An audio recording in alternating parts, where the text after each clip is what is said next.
Okay, it's June 4th, time for our regular board meeting. Please rise for the Pledge of Allegiance. I pledge allegiance to the flag of the United States of America and to the republic for which it stands, one nation, under God, indivisible, with liberty and justice for all. Roll call will show that all commissioners are present today. The first item we have on the agenda is to approve the agenda. Commissioners, we have the agenda before us with the addition of, I believe, something on the consent from the Sheriff's Department, and also, Randy, something on regular agenda from Watershed. Yeah, that's later in the meeting. Okay. Are there any additions or other corrections to the agenda? If not, I'll look for a motion to approve. So moved. Commissioner Notch.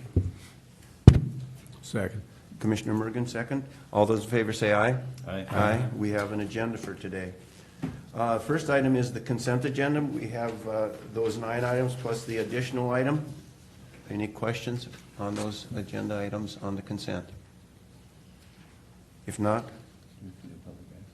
oh yeah, okay. Well, we'll go ahead. We'll approve that. We'll approve that. All those are. I'll move the consent. Move the consent. Second. Second. Commissioner Clark. All those in favor say aye. Aye. Aye. Opposed? Motion passes. Our public forum. Anybody wishing to speak to this morning on the public forum? Anybody wishing to speak in the public forum? Anyone can speak in the public forum. If not, we'll move on. All right. Next item we have is Human Services Board. You folks are on. Now is your chance to speak.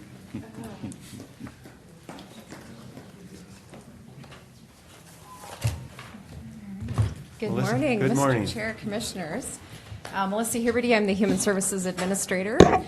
And on the Human Services Consent Agenda item today, there are 3 items. It's the first one's item D1, page 187, and is asking the board to accept funds from the Minnesota Family Investment Program Teen Parenting Visiting Grant. These are grant dollars we're going to use to join the work of public assistance and public health to help teen parents to develop effective parenting skills and improve their ability towards self-sufficiency. Then on item D2 on page 188 is asking the board to accept the grant to continue funding the fraud prevention investigations, which is a contracted service. We will be back in a few weeks to talk about that service and take a deeper dive to update the board on how we're doing with that. Item D3 on page 191 is information disregarding the claims paid. We ask that you approve that agenda. Okay. Can I have a motion for that? So moved. Commissioner Clark? Second. Commissioner Notch, any discussion? If not, all those in favor say aye. Aye. Aye. Opposed? Motion passes. We'll go now back to the Human Services Board regular items. Thank you, Mr. Chair, Board of Commissioners. There's one regular board item today, and I have with me a number of partners, and so we will bring them up at this moment.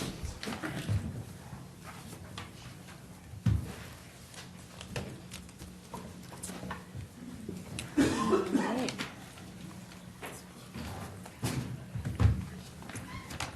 The one regular Human Services Board agenda item is on page 193, item E1, and I have with me here today Commander Steve from the St. Cloud Police Department, Katie Kirshner from Centricare, Becky Bales-Cramlett from Human Services Community Corrections, Julie Ellis from Human Services Community Supports, and Dr. Lee, who's from the Central Minnesota Mental Health Center.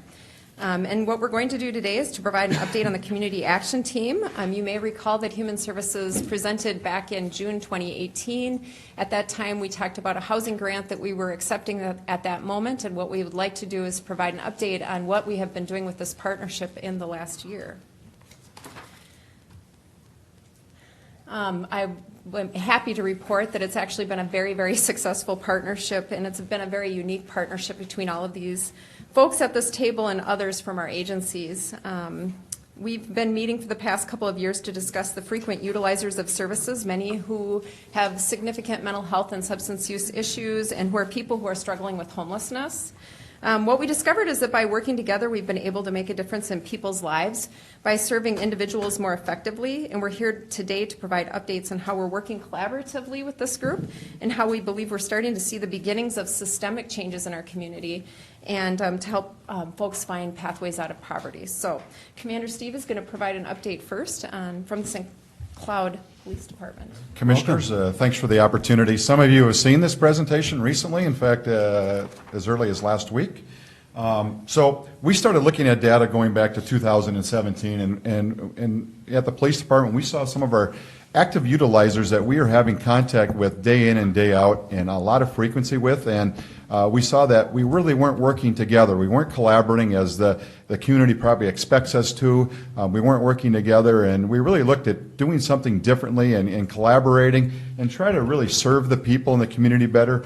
What we saw, if somebody's having 30 custodial detentions in a year, we probably weren't doing a good job of serving them. So what can we do in a collaborative effort to best serve them, and then secondary, save thousands of dollars, which the community probably expects us to do as well. So these are some of the top 3 utilizers in the county that we saw in the city in 2017.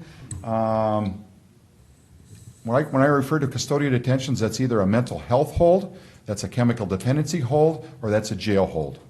We can go to the next one. This is where we take those custodial detentions in the city of St. Cloud, going back from February 2017 to April of 19. Again, the jail is number 1. Hospital is their secondary. Benton County Jail is there. Detox is down there. Sherburne County Jail, that's where we take people that we put holds on. You can go to the next one. And this is what we're doing by collaborating, working with CentraCare, Mental Health Center, the county. I'd like to add a little bit is that your county employees in particular have been, I've challenged them a lot, and the city has challenged them a lot to work together, work in a way that we've probably never worked together before. Other counties are looking to us of how you get it accomplished. It's about relationships, and your county employees have been open arms and working with us and working on the problem together as a community, and that's what we're doing here. That's our custodial detention data that when we first started tracking in 2017. We got together really formally in November, which is right on top of the P of St. Cloud PD below. That line is going down of custodial detentions. That's jail, that's hospital, that's detox. That's remarkable, and that's what other counties are looking to us of how we're doing things, and it's nothing more than A, relationships, and B, collaborative, and B, working together. I was just showing our calls for service is a complete opposite line.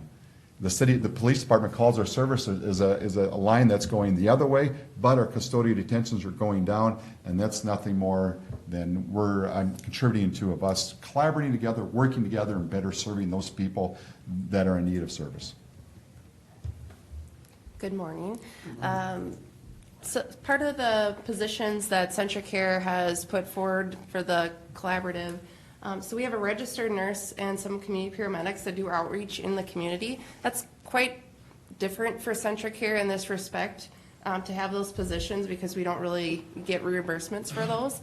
But we're seeing also the same thing that Commander and Melissa are talking about, where there's a really big benefit to, especially our ER. We're serving people a lot better, and Commander, they brought in, I think in 2017, 1,100 people, and they only held 10% of those people in the ER. And so doing business a little differently, we're keeping people, or we're keeping them in their homes, and we're trying to do things a little differently. We also have a hospital social worker who works with our InReach program, and they provide mental health case management. We all have contributed to our data, some data analysts, to look and see how we can possibly pull all of our data together. I'll admit healthcare partners are typically the worst when it comes to pulling data out because we have so many regulations, but that's something we are working through. And we have a lot of leadership at the table. There's also some CentraCare individuals in the audience with us. We all are working really hard to see how we can do business better together. This might be a slide people have seen before, but this was our first top 5 individuals that Commander and the St. Cloud PD gave to the team and said, here's what we're seeing right now. And we started reaching out to those individuals. And in 2017, that's kind of our baseline. We didn't really have much contact with them because we only started in November. But as you can see in 2018, with that contact from all of our teams, how much the contacts have gone down, and we're serving the individuals better. Good morning, Commissioners. Good morning. I'm very excited to present about some of this really innovative work that we're doing in Community Corrections Human Services. In 2018, January, we reallocated a position to be a mental health focused agent. And I can say not a lot of counties around the state have that, and I was very proud of the work because we saw this was an issue and we wanted to be part of this collaborative and be on the action team. And at that time, Erin Gosling was selected as our agent. And since that, we've realized with this growing amount of numbers of individuals we've seen, we've added another reallocated position, and Brittany Swenson accepted that position. So we have 2 agents that are really doing the work, and I want to give them the credit. They're the boots on the ground. They're the individuals meeting every week, supervising these clients, and really doing probation not the normal way. I should put a picture of them up here with their hats and how they look a little bit different, because it is absolutely a different way of doing probation. We're working with individuals that have frequent contacts with law enforcement that might be low-level offenses, but are very high need, and they're also causing a lot of disruption in the community, and they need assistance from someone, and we need to just do something about it. And this action team is wonderful, because sometimes the RN will take the lead, sometimes it's the probation agent, sometimes it's a social worker in Julie's area that takes the lead with that client and is the point person to hopefully give that individual what they need so they can get out of this revolving door and out of this system. Since this time when we started, we've worked with, as the lead agent, probation agent, 47 different clients that have been assigned to probation in that first year and a half or so. What I looked at is our first clients that we interacted with, and some of these clients are similar of the individuals. We saw that, as you can see on the year before, we had homelessness, medication issues, a lot of detox, emergency room, police contacts, and days in jail. And you can see then after probation and this community action team together, worked with these individuals. You can see detox is down to 0. You can still see that there's obviously some days in jail. We're not absolutely solving the issue. Once we get involved, the person doesn't become 100% successful. There's bumps in the road, there's relapses. But what we can do is have a contact and get them back on track when that happens, so they're not lost in the system again. So you can also see under the days in jail on the now, the bottom right-hand corner, one client did end up executing his sentence, but I can report that after that we've been working with him on a different matter, and he's got a home now, he's got some other success going on in the community. So it's great to see that not everything's 100%, but on these clients we've greatly reduced the impact and the cost to the community on those clients. So I'm going to tell one quick story here. This individual came to our attention in the fall, and what ended up happening is she was being arrested multiple times in a very quick manner on disorderly conduct, which is a misdemeanor charge, and also on disruptive intoxication, out in the community intoxicated. She had mental health, chemical dependency, and homelessness issues going on. What ended up happening is multiple entities were involved. And what usually happens, we have child protection involved, working with our kids, we have law enforcement involved, we have probation, also cycling in and out of detox and other areas.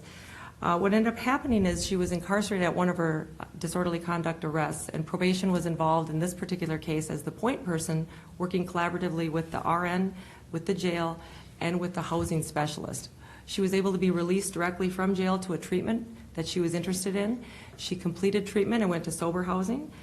She did very well for quite a bit of time. She did have a relapse, I can say. In March of this year, there was a relapse. She did a few days in jail. The agent reported to the court, and the court released her after just a few short days instead of serving a long sentence, and she got back on sobriety, and she's actually working getting her kids back.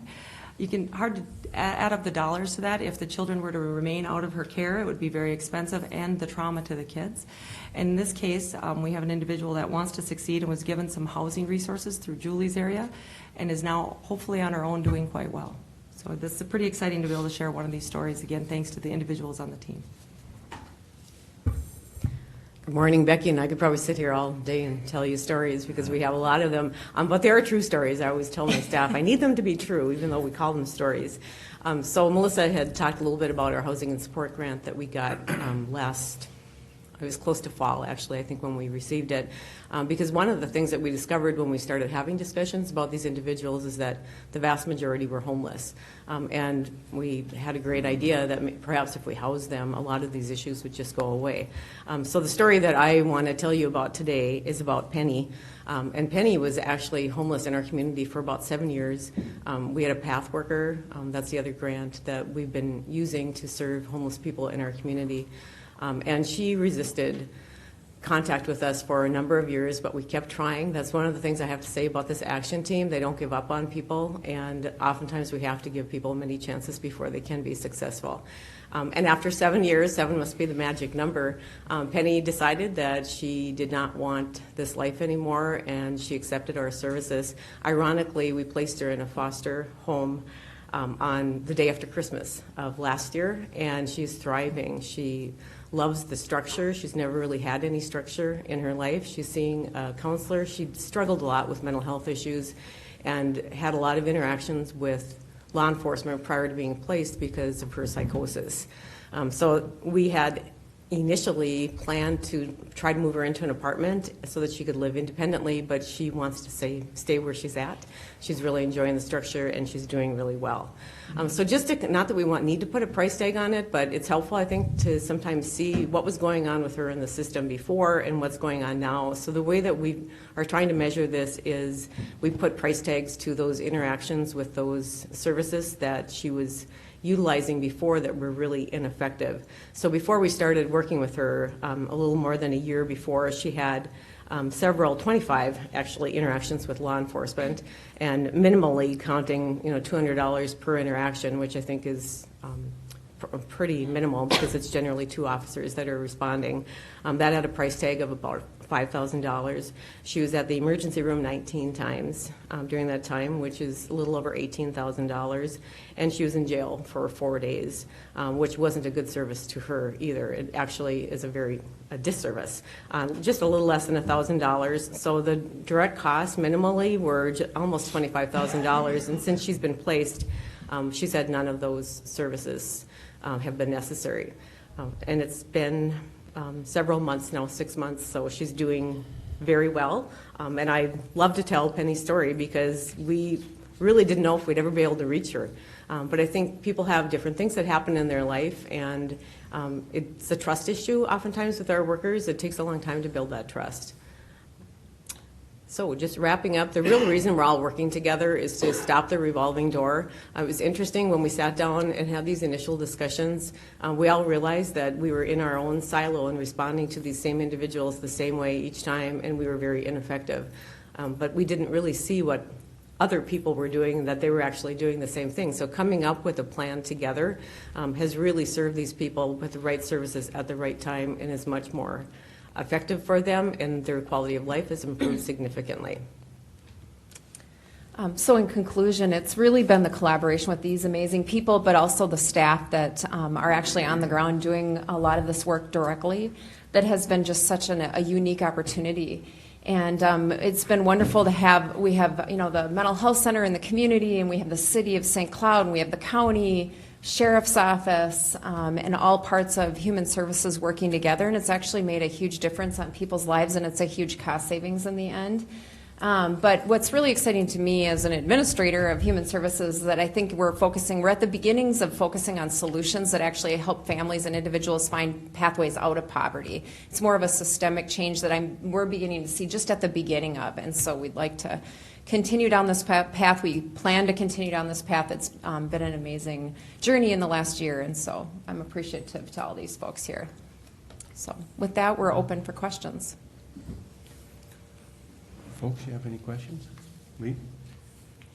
While data privacy regulations are well intended, to what extent does that inhibit your interagency interactions on stuff like this? Good question. It hinders us quite greatly. We are trying to look outside the box so law enforcement can share the detention data that we have. It's very tough in the group to have anybody share back. So what we kind of do is, we share the data on law enforcement in the group, and our other partners look and say, I've got that person, and we really can't talk about our really designing the great community plan. So even though data practices, it's out there for, for protection of us a little bit, but it does hinder us when we're trying to protect people in crisis. And we are looking at a lot of different avenues, including legislative avenues, to try to help with that in a way that we're helping those people in crisis. Because I really think if we can share some of that really basic information, just frequency and context and how we're going to respond again the second time in a collaborative effort, we can better serve those people. And data privacy in some respects restricts us from doing that. And data privacy, in my opinion, is an idea whose pertinence has come and gone, really, to the extent that to get any type of services that individuals or recreationally share information, it no longer applies. It's a silly rule, but oh well, that's a bigger issue than I'm able to cope with. So Can I add? Absolutely. So what we're doing right now, and it's really great, we haven't had a lot of pushback, is after, like Commander said, somebody will say, I'll take the lead on that. They go meet with that individual and get, 9 releases signed. And luckily, right now, we haven't had any clients say, I'm not signing that release or I'm not signing this release. But we want to get upstream a little bit more, and so that's why Commander was saying we're trying to look at some legislative avenues so that we can get upstream and we can talk about individuals before they get into crisis, which is really where we want to be eventually. Yeah, I think those points are well made, and our intentions are what's best for the public, what's best for the person, and those are stumbling blocks for allowing us to get done what needs to get done. So I'm sure this board will be very supportive as far as any legislative action we can support. We would be willing to do that. So, Mr. Chair. until someone complains. Yeah. Well, and I think that, one of the things we always have to contemplate is any change affects everybody, and we all value our privacy. And what's gotten to be hard is things like Google or Facebook or whatever know everything about us. And, the ways that we can streamline releases, ways that we can make the kinds of plans you're talking about work for people and work for the people trying to make things happen is a good thing. I was also wondering, Dr. Lee, do you have anything you want to add? Thank you, Commissioner. Melissa knows me well enough that if we want to keep it brief, keep me off. I've got several comments, but I'll focus on the privacy one just very quickly. HIPAA gets everybody knows the acronym HIPAA. And that's kind of the boogeyman. But actually, what's even harder is Minnesota data privacy. Right. It's much more restrictive than HIPAA. HIPAA was originally designed to make it easier for things like this to happen, particularly among healthcare providers. But I'm recalling a meeting when we had Sue Abderholden in town, the executive director for NAMI, Minnesota. And I've repeated this comment from Sue many times. She said, and we were talking to her about this exact project that we were doing, and because we were going to be pushing some things legislatively, which fell flat this session, but we'll come back again. Sue said, HIPAA doesn't require us to be stupid. And it was really, I think, pithy but well stated. We're very careful. We all have legal gods that we have to bow to, and we do. But this is all about engagement. And Katie's comment about in those initial encounters, trying to get releases from people, and we make every effort to do that. But at the same time, we can do things like our crisis center at the mental health center. If law enforcement calls and says, we have John Smith, we're on scene with John Smith, is he one of yours? Can you help us out? And historically, I think the answer to that question is we can't tell you either way. And what I've advised my staff to do is look and see if John is one of our clients and if we can be helpful. Answer the question so that we can respond. So, privacy is incredibly important to lots of individuals, but again, it doesn't require us to throw up our hands and say we can't do anything. Mr. Chair, Commissioners, I would say one of the things that we've had as a group that we're united on is that we lead with yes. There's almost no problem you can throw at us that we're going to start with, nah, that can't be done. We start with yes, and how can we get there? And that has been how we've gotten to the solutions that we've gotten to. It's a completely unique partnership in central Minnesota to have the county, Centricare, the health system, law enforcement working like this together, and the nonprofits in the community. It's quite amazing. So just as a follow-up, it sounds like in terms of the getting to yes and the out-of-box solutions is trying to figure out what's the unintended, you figured out some unintended consequences from some of our privacy laws. So how do we, for lack of a better term, narrowly craft a solution so that we also don't open it up to other abuses? And I'm guessing that this team is going to be able to come up with some really good ideas that could make a difference and really change some of the things that Commissioner Lensmeyer, among others, was talking about. So it'll be exciting to see what you come back with, and as our chair said, what we can do to help be supportive. Thank you. Okay. Well, thank you so much for your work, your cooperation. And it's interesting because your success is not by what we see, it's by what we don't see. Yeah. And our success So is thank- together. Yes, That's, yes. that's we're working together. Yep. Okay, thanks much. Thank know you. what might may have some merit is to get an annual report on this. Mr. Chair, Commissioners, we'd be happy to. All right. We'll share our successes and the stumbling blocks and all of it. Oh, It's yeah. been a great. Yeah, if there are things that are getting in the way and we could do something about it. All right. Thank you so much. Thank you. Thank you.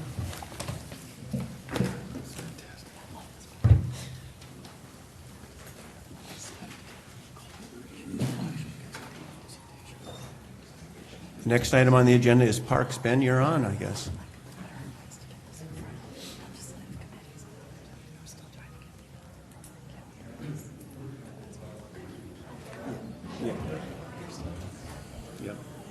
Good morning. Good morning, Commissioners. So the agenda item I have in front of you today is an authorized advertising for bids for the Lake Wobegon Trail pavement replacement. For the Lake Wobegon Trail extension, we had a happy circumstance and we got more federal funding than we were expecting, which released some of our state grant that we got. We have some remaining funds there. So with those funds, I was able to work with the Minnesota DNR to get those dollars reallocated to do a resurfacing project starting just west of Sauk Center, going towards Melrose, approximately 7 miles, and then also a 800-foot section in the city of Avon where the trail is really rough, and we get a lot of complaints about that. The grant is expected to pay for the project that as proposed. However, depending on how bids come back, I may want to try and extend the project from an additionally 2 miles towards the city of Melrose, which would potentially use some already allocated county CIP dollars for that. Any questions on that, repaving? If not, we'll look for a motion to approve. Commissioner Notch? Commissioner Mergen? Thank you. All those in favor say aye. Aye. Aye. Opposed? Okay. Thank Thanks, you. Ben. That's it? Thank you. Any other That's questions great. for Ben? That's great. Warm weather. We're going to have people out there at Quarry Park. Yes. Last year, we had a couple of exciting incidents we wish that weren't so exciting. And so hopefully, we'll be on top of those things. Any comments or concerns for us that we should know about this starting year? Just with those incidents, we have taken a couple action items or a couple different steps out within the park with some buoy ropes and trying to delineate where those drop-offs are within Quarry 11. So hopefully that can help inform the public. I mean, people need to recognize as well that the quarries are a unique swimming area in that it's not a gradual entrance into the water. And we always recommend life jackets on everybody, so. Have fun, but be smart and be safe, yeah? Right. Okay. Thank you. Okay, thank you. Thank you. Okay, we'll move on. Public Works. Jody? Good morning. Today I have 2 items for you beginning on page 198 of your agenda packets. For my first item, I'm asking the board to adopt 2 resolutions restricting parking on portions of County Stated Highway 50 and County Stated Highway 2 in Cold Spring. We were contacted by the city, and although Minnesota statutes restrict parking within 20 feet of a crosswalk, the city was seeing some issues on a crosswalk area along County Road 2, just north of 3rd Street Brew House, where there's an employee parking lot and then a push-button activated lit-up pedestrian sign that the brewery and city paid for installation. And so there are some site distance issues, and then along County Road 50, up near the high school parking lot. So those resolutions are on page 199 and 200 of your packets, along with the resolution adopted by the city specifying the areas. Okay. Someone move those parking restrictions? I'll move to approve. Okay, Commissioner Mergen, Second. Commissioner Notch, discussion? All those in favor say aye. Aye. Motion passes. For my next item, I'm asking the board to award a contract for County Road 4 120 building demolition. There's one house that needs to be removed, and this is in the northeast quadrant of the County Road 4 and 120 intersection. We solicited quotes because of the dollar value of the contract. The low quote was Kramer Trucking and Excavating. They are just under 39.5% underestimate, with a grand total bid of $21,969.75. So I'm asking the board to award that contract. I'll move that. Commissioner Clark? A second. Commissioner Mergen, discussion on that? I thought it was very interesting, the difference in those bids. Yeah. All those in favor say aye. Aye. Opposed? Motion passes. I have no miscellaneous unless the board has anything for me. Anyone? I have nothing. Thank you. Wait, I just want to comment. County Road 75 is coming along nicely. It is coming Yeah. along. Yeah. Most of the traffic is still using the road, so I know we've had some concerns with the signals along that stretch of road, but when you take 4-lane traffic and put it into 2 lanes, it's going to take longer to get through some of those signalized intersections. We've had a couple of incidents out there with traffic, but Yeah. they generally are getting cleared pretty quickly, so. And when I was on that new asphalt last night, it's very smooth, nicely done, so, yeah, it looks good. Then also 33rd South. Do you have any idea when that is going to be barricade-free and opened? I am not sure, but No. last I heard in discussions with the city, they plan for work along that entire stretch road to take a good portion of the summer. Yeah, it needs to be done this fall, yeah, okay. Any other questions? Yeah. I was just gonna say, I noticed that 3 or 4 times when you go down 17, people, or 75, people get confused and they're going the wrong way, and Yes. then all of a sudden they're diving back, and and I don't know if it's because they don't see the arrow that kind of moves them to the right, but Yeah. yeah, there's been a few times you just kind of stop, because it's like, hopefully they stop before the oncoming traffic gets to them, or Yeah, move over. you have to be but- paying attention. Yeah, because it's confusing because you're so used to going the normal path. It's but- so drive defensively. And those crossovers at each end, Oh, yeah, yeah. that's where Oh, they it's catch tough. people off guard. But otherwise, it's coming along really nice. Okay. Thank you. All right, Thank you. okay. We have a scheduled break, but I think we're a little bit ahead of schedule. Should we keep rolling? Okay. Diane Cruz is here with Neo Connect. All right. That's we're our ready next to go. agenda item. All right.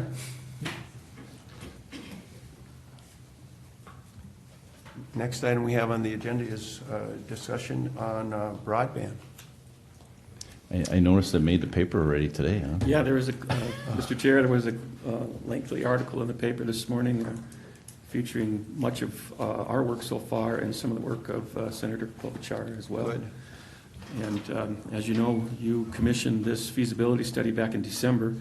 We paid half of that with a Blandin Foundation grant and half with county dollars. And we contracted with Diane Cruz from Neo Connect to conduct that feasibility study. And our task force helped guide that. They helped move that along as kind of the local people that sort of know the area.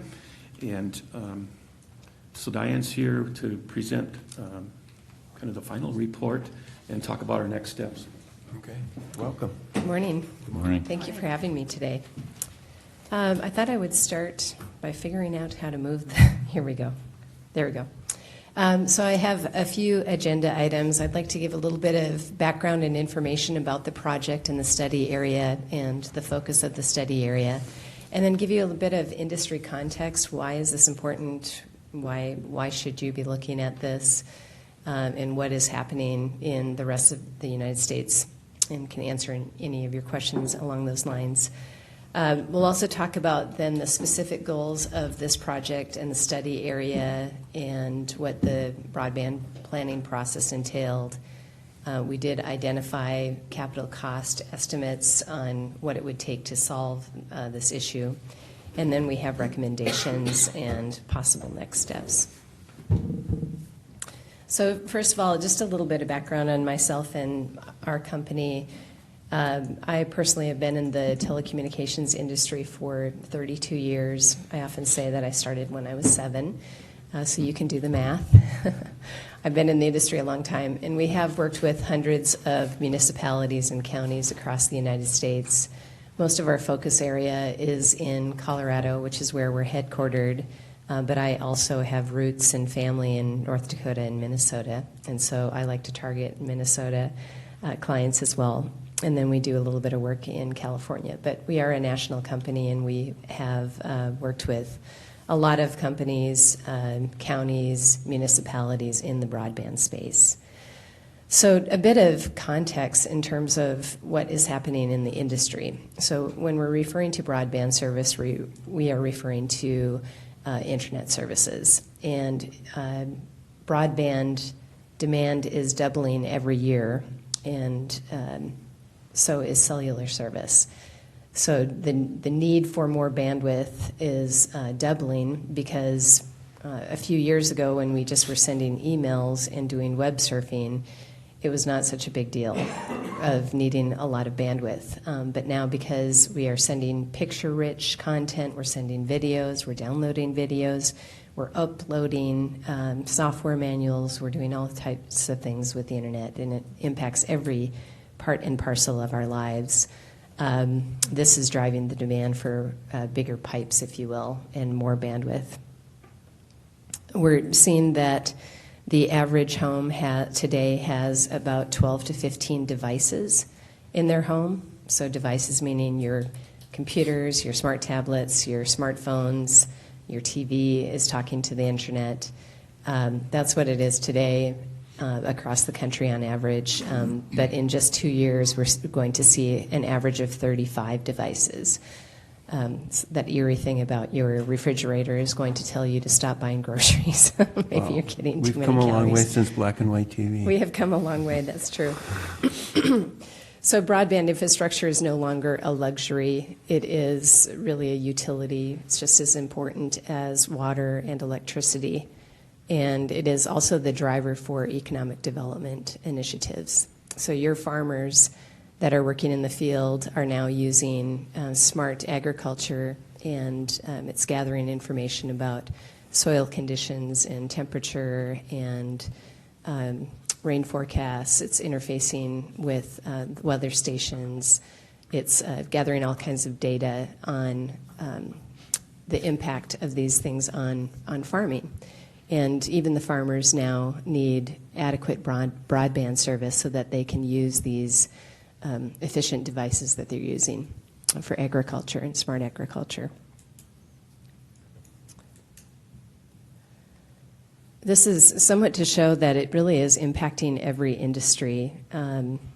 Let's talk about maybe the two important ones. One, we talked about agriculture, but also education is really driving the need for more broadband service as well.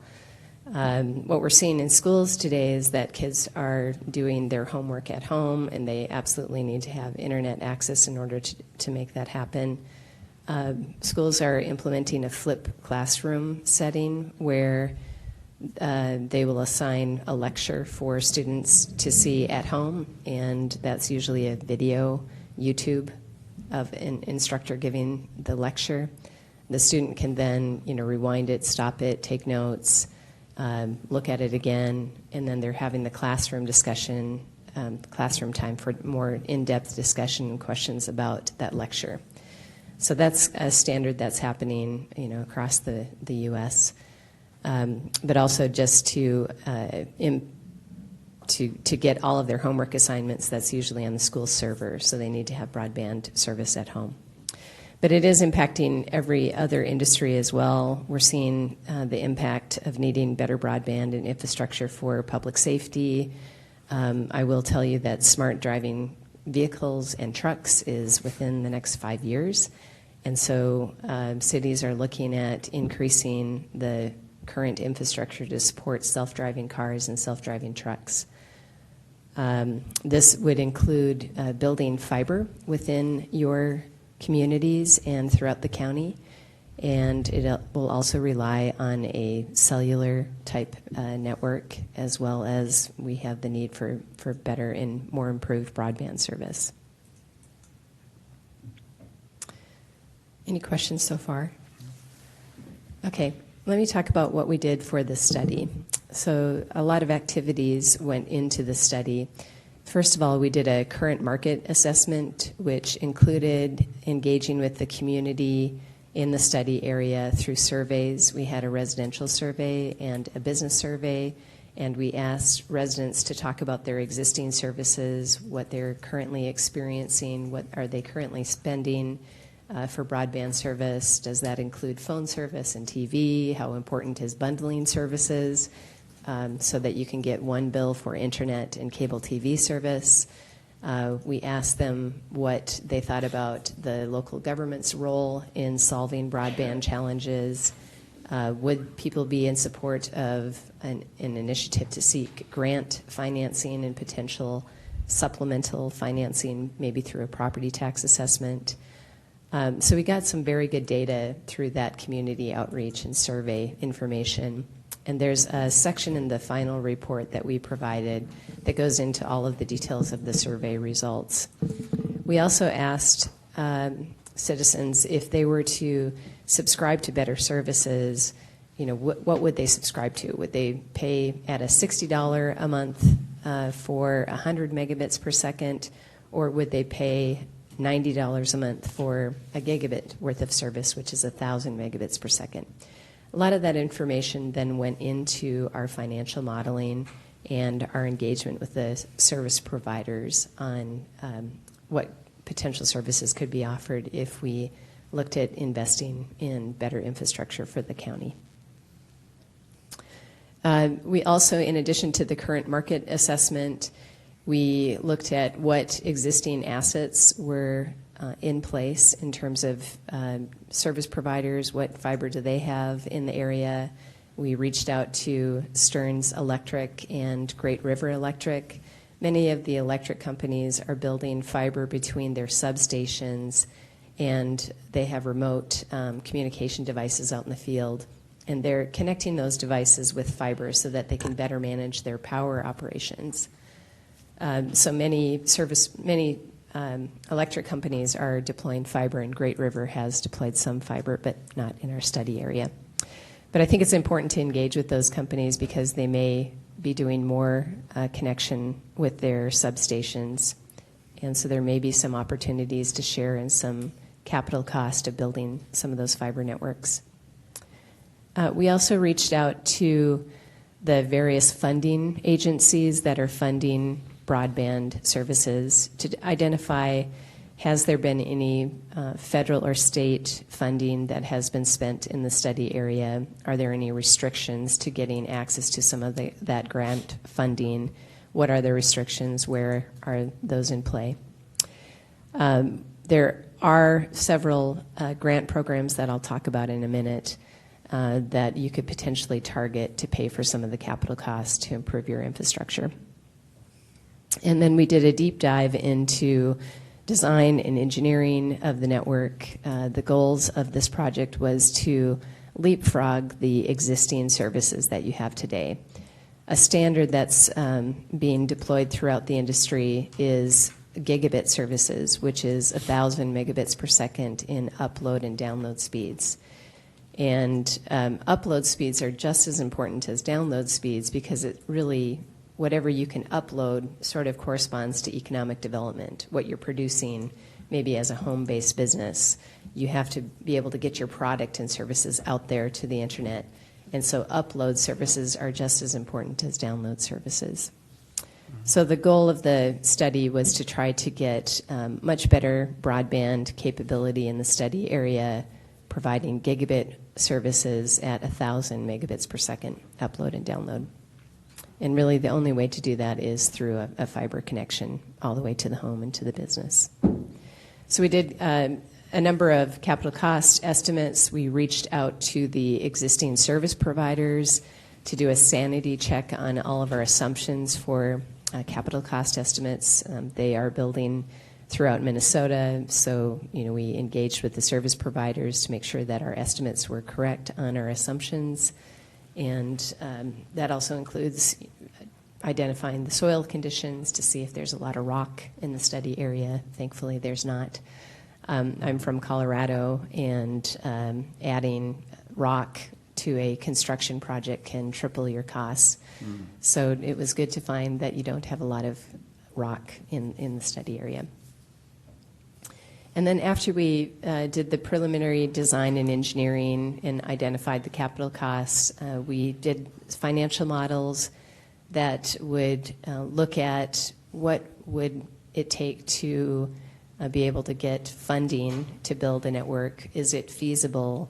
Can you cover your debt service if you did that? And what does that financial model look like? So here's a map of the county, and the study area is this area down towards the left bottom part of the map. It includes the areas of Belgrade, Bruton, El Rosa, and south of Sauk Center. Here's a better map of that. What you'll see here is there's a number of households that are unserved. So the areas that are in what we would call the towns of Bruton, Belgrade, and El Rosa, those towns have better broadband services than the surrounding areas, primarily because it's easier to serve those. There's more population, it's more densely populated, so it's less expensive to build. But there's a better business case to do so as well from the service provider standpoint. So the challenge that the committee gave us was to not only look at those areas, but also look at all of the households within that study area, even if it's more expensive, figure out a way to make that happen. This is a map that is put together from the State of Minnesota Deed Office. The State of Minnesota in the past has set aside funding for broadband services, and the amount has ranged from 20 to 25 up to $30 million a year for broadband services. Last year, there was not an appropriation that was set aside. The governor voted down that bill. But this year, in fact, in the last 2 weeks, it was decided that Minnesota would set aside $20 million per year for 2 years for broadband services in the form of grant funding. And this is it's a 50% grant, which means that it's a 50% match requirement. It is a competitive grant program, and therefore we believe that if we were to pursue a Minnesota border-to-border grant program, we would probably need to seek a lower grant amount, not take the whole 50%. But the study area shows that there would be eligibility to apply for this grant. The grant is targeting areas that have less than 25 in download speeds and 3 megabits per second in upload speeds. That's their primary target, but they are also, you're also able to submit a grant application for areas that are underserved, and those are those locations that have less than 100 megabits per second in download and 20 megabits per second in upload. So what would it cost if we did that? So I mentioned that we were looking at a gigabit solution, which requires building fiber to every home and to every business. And In the town areas, it is a lot less expensive to build to every home and business because they're more densely populated. And so we put together two phases. One is to target the town of Belgrade, which is underserved, meaning they have less than 100 megabits per second in download, the town of Bruton, El Rosa, the town of Sauk Center, and then the south areas of Sauk Center. Sauk Center South, they do not have adequate service. They have less than 25 by 3 service.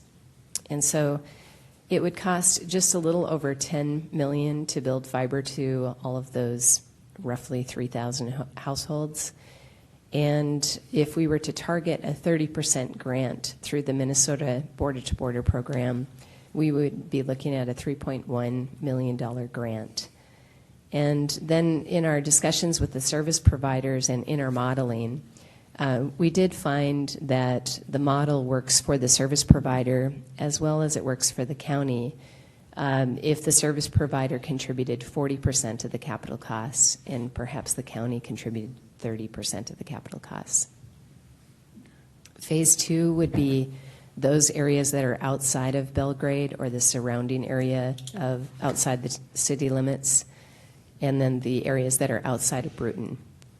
There are only 481 households for those areas, and it is a lot more expensive. The capital costs are estimated at $13.2 million, and then the distribution of the who would pay for what is also shown on this chart.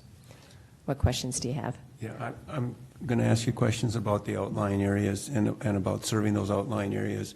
Much of this information is new to me. I've heard a lot of discussion about it, but I'm just trying to grasp a better understanding about how it's actually going to take place. So when we talk about providing the connection, we're talking about a specific cable or specific fiber to each location. When you do that to the rural areas, does that mean that there's one wire or one cable that's going to each household, or does it run similar to water where you've got a main and then they have smaller that's a great lines question. off that? That's my first question.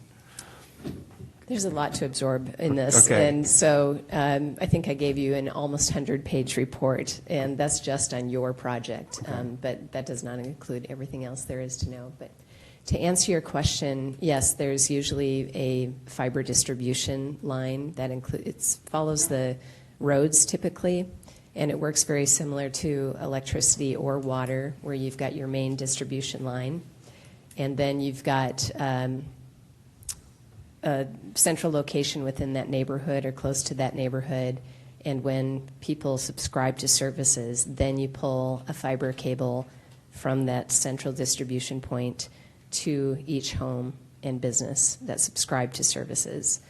So there are 2 times when you spend capital in a fiber project. You first of all spend capital on your distribution system, and I am in favor of if the county were to invest money in it, I think the county should continue to own some of that network or put it in your contract that you have access to some fiber, or maybe you share in the capital costs somehow, but I think that you retain ownership.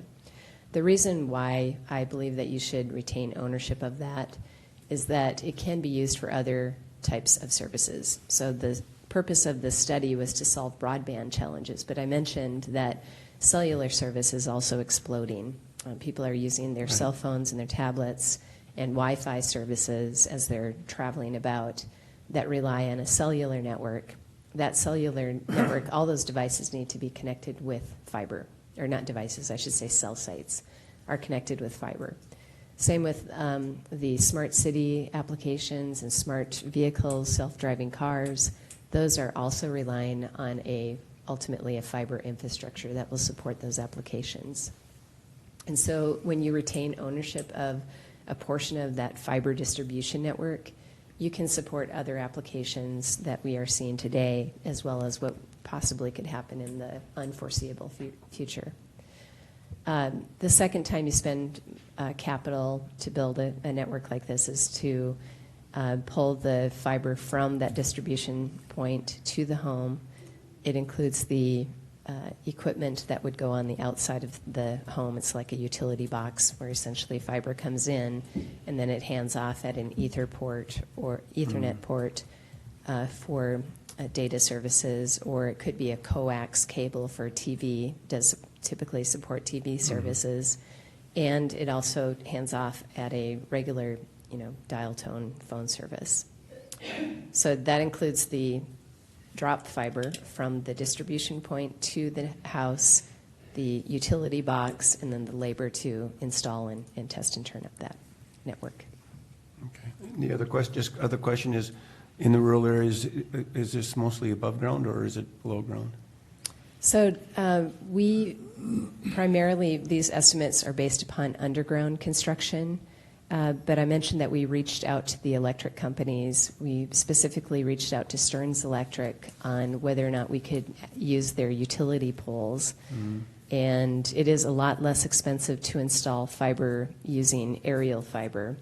The downside of that is that sometimes the electric company or the owner of the poles would say, well, if you're going to install fiber on my utility pole, you need to replace that because it can't accommodate the weight. So we had some good discussions with the CEO of Stearns Electric, and I think that he's very engaged in this project, and there's probably some collaboration that could happen with the electric company to reduce some of those, what we call make-ready costs. Okay. But these, I guess, are worst-case scenario numbers, where we are assuming primarily underground construction, which is a lot more expensive than using existing utility poles. These numbers are also based upon the assumption that 40% of the households would subscribe to services. So I mentioned that there are 2 times to spend capital in a network. The distribution network, that's based upon 100% subscribe to services, but you only pay for those that actually subscribe for that second portion, the drop fiber and the installation.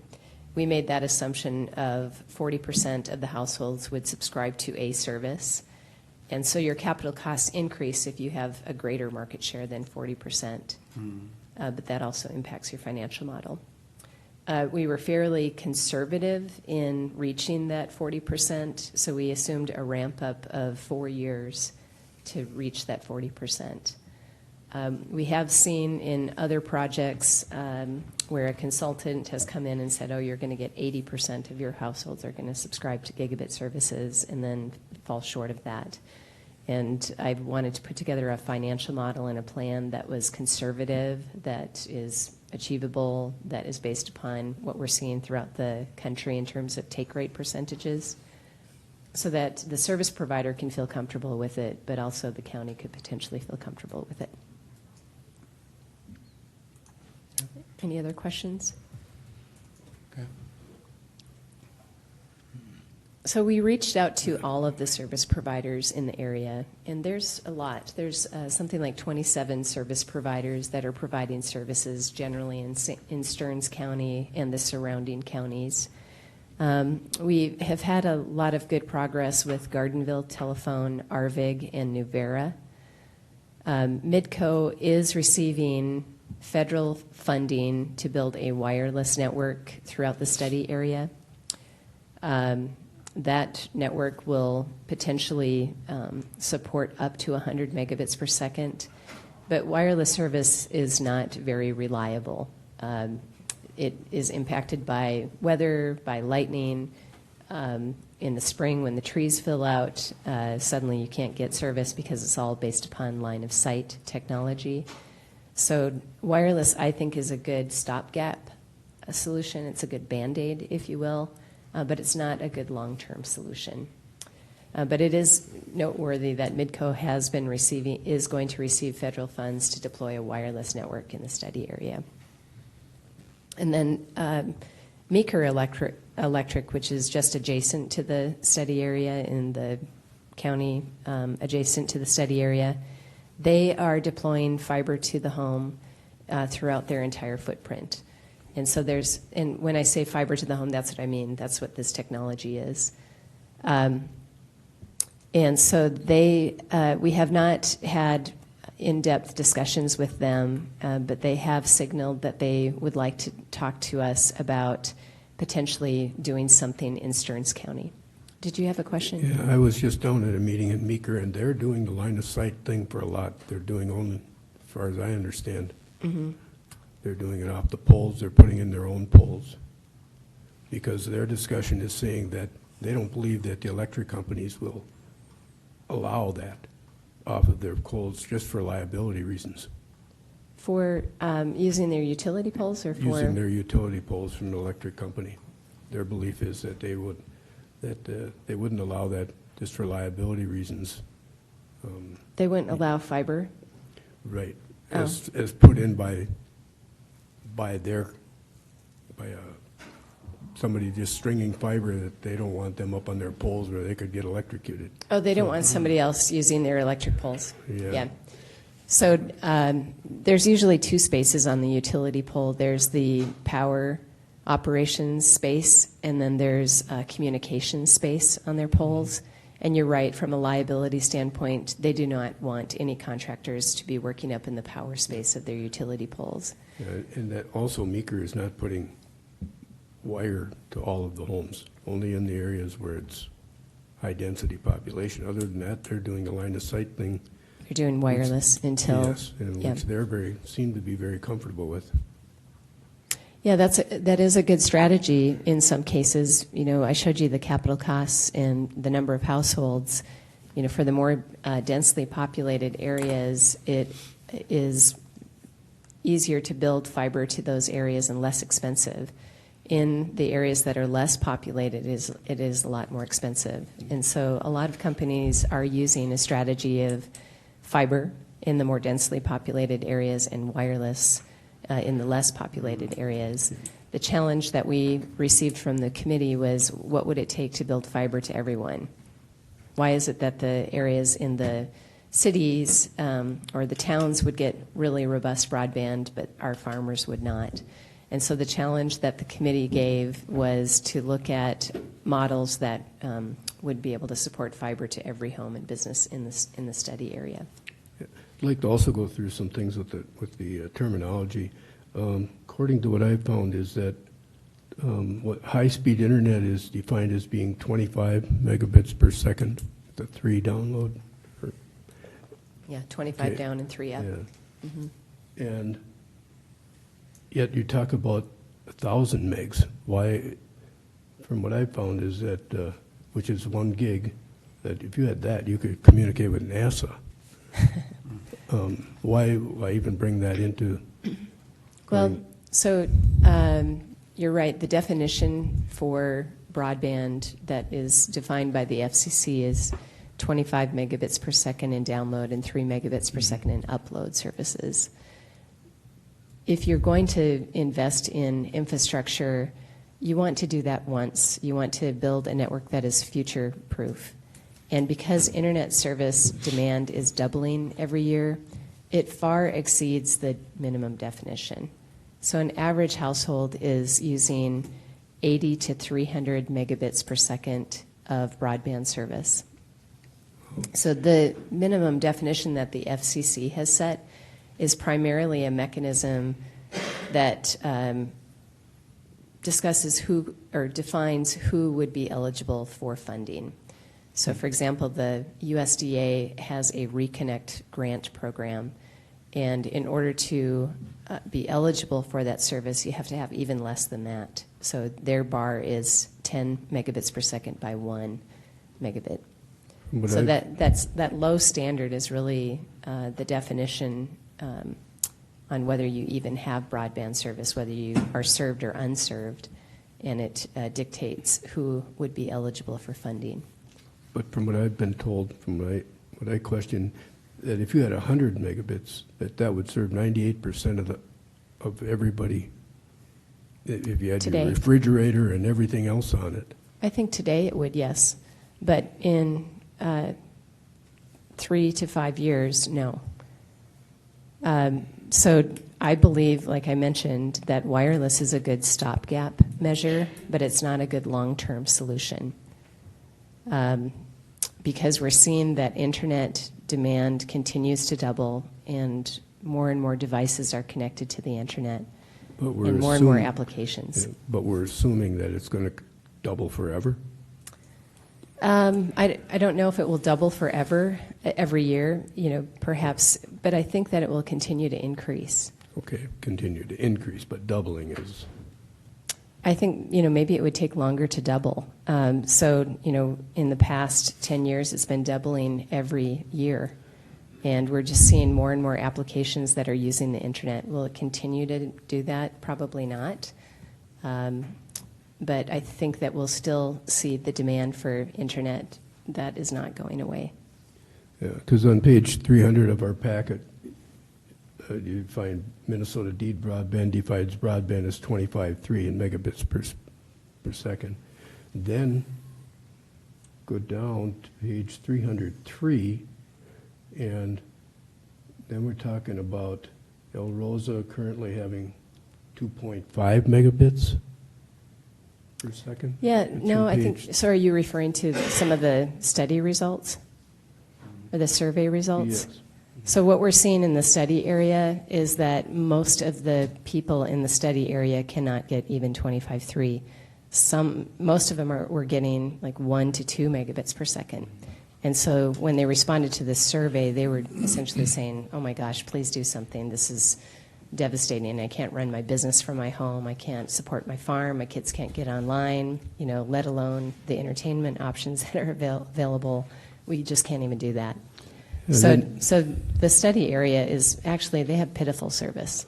Then also, I got a question on this, on page 303, it says, the goal of Connect America funding is to make infrastructure improvements to bring unserved and underserved areas to 10 megabits per second in download. Right, so when I mentioned that definition really determines who is eligible for funding, so the goal of the Connect America program is to target areas that have absolutely no service, so less than 10.1, which a lot of your study area is in that situation. So the goal of the Connect America program is to get everybody in the United States to the minimum definition of broadband. But the state of Minnesota, for example, saw that that's not going to cut it, that they need to really target a much higher definition. So the state of Minnesota's target is 100 megabits per second in download and 20 in upload. There's a lot of debate in the industry about why is the FCC setting the bar so low, and I think there's good reason for that debate. The existing service providers want to keep the status quo. They do not want money to be invested in their territory to improve broadband services. And so there's a lot of pressure from the existing incumbent service providers to keep that bar low. But that low bar doesn't even come close to meeting what the needs are today of broadband, let alone what we're seeing is happening in the industry in the next 5 years. Thank you. Any other questions? We're off a little bit here. One of the terms you use is future-proof. And I guess I'm very concerned about that because the magnitude of this investment is incredible. For sure. And how far out are we looking? What are the things on the future as far as this being something that we're going to be staying with as it is with the cable, with the fiber, opposed to towers and that distribution? I don't want to take us too far off task, but That's a that great is question, concern. though. Absolutely. It's a good question. So fiber has a depreciation schedule of 20 years, but the shelf life of fiber that's been installed is 50 years. So it's a really good long-term investment. In order to upgrade services on a fiber network, the equipment on both ends just needs to be upgraded. So perhaps every 5 years you have in the budget an equipment refresh because the electronics are just getting better and faster and they support better bandwidth. But that's a lot less expensive to replace. It represents anywhere from 10 to 15% of your total capital costs initially. And then after that, to refresh it, it's a lot less than that, maybe 5% of your total capital costs. And And then just back to the analogy of distribution and of flow, the main lines are going to have the capacity in which to do that, so they will not need to be upgraded. We don't see that potential.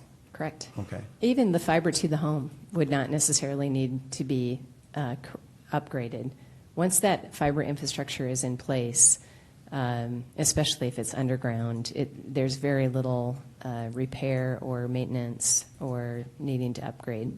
It's just the equipment on both ends needs to be refreshed probably every 5 to 8 years. Okay.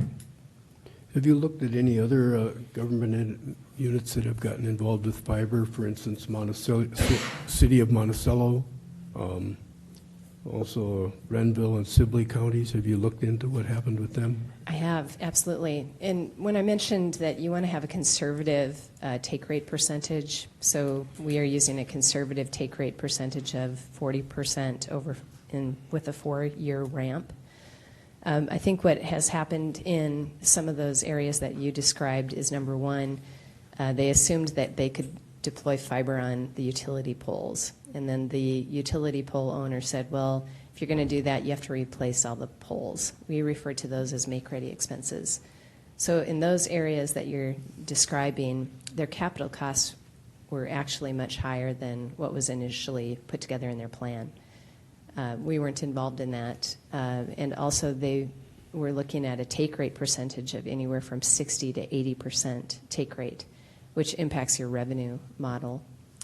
So I think the gotchas, if you will, the areas that you need to look at, and our report describes this in great detail, is your biggest risk in this is your debt mitigation, covering your debt service. Because it's very capital intensive, you need to make sure that you've got a plan in place that you can meet your coverage ratios. So in the financial modeling that we put forth, we look at, in order to build out additional tranches, a bank would typically need 125% coverage ratio, meaning your net cash flows, so your revenue minus expenses equals your net cash flows, that is 125% greater than your debt service. Okay. One thing, too, as far as the expenses you're talking about, as I went through this, I didn't see anywhere where you accounted for the additional employees that would be needed to monitor and fix and everything else. Yeah, so what we did do is we did financial modeling from the county's perspective as well as from the service provider's perspective. And we then engaged with the service providers on the detailed financial models and all of the assumptions in the model. Most of the service providers would be able to absorb this type of network in their existing operations, but we did include additional monies for additional technicians based upon the number of miles of plant that would be deployed. And in a partnership potentially with the service provider would be responsible for operations and maintenance, potentially pay for the equipment that would be installed. The county could participate in the capital costs and own some of the distribution fiber. The county would also have some expenses because it doesn't just run, a partnership doesn't just run. And so there are additional expenses in the county's budget to accommodate for additional staffing, for marketing, for general administration and overhead expenses. But we modeled this in two ways. We modeled it from the service provider standpoint as well as from the county standpoint. So, other questions? How am I doing on time? Am I okay? Go as long as you want. Keep going? Okay. It's big. I hate having this conversation as our first conversation because so much went into this study. And, you know, we had meetings with the committee every 2 weeks, and there was a lot of feedback back and forth. And so I will also tell you that I don't have a personal agenda in terms of you need to do this. The goal of our engagement with you is to provide a path forward that if you wanted to improve broadband services, there's a way to do that, and how much would it cost, and what do your partnerships look like, and how could you put that partnership together? Would it even be feasible? So I don't have an agenda that you need to do this. I should have said that in the beginning. But I do want to, provide a good service to you all and answer any questions that you have, and let you know that I'm not going to give you a plan that isn't feasible, or I'll tell you if it isn't feasible. So let me get to the results of what the financial model looks like. And I decided not to go into all of the details of the financial model today. It's in your report, and I'm happy to meet with you and walk through the financial model. But we did several models, and we made an assumption in terms of the capital contribution. The split would be we would target a Minnesota border-to-border program of a 30% grant. The service provider would provide 40% of the capital, and the county would provide the remaining 30% of the capital costs. We looked at, what would be the potential mechanism that the county could use to secure the debt financing, and we looked at a property tax assessment annually, and we looked at different loan terms. Feedback that we received from Michael and the committee members was a 10 to 20-year loan is probably the mark where you could put together a loan rather than a 30-year loan. I don't have the chart. So we modeled 6 to 7 different models, and what we found is that if you wanted to build out phase 1, it's feasible for everyone, the service provider and the county. If you wanted to look at building phase 1 and phase 2, the annual property tax assessment would be $175 annually, and it also works with a 20-year loan for the county, and it works for the service provider as well. Dan, interrupt just for a second.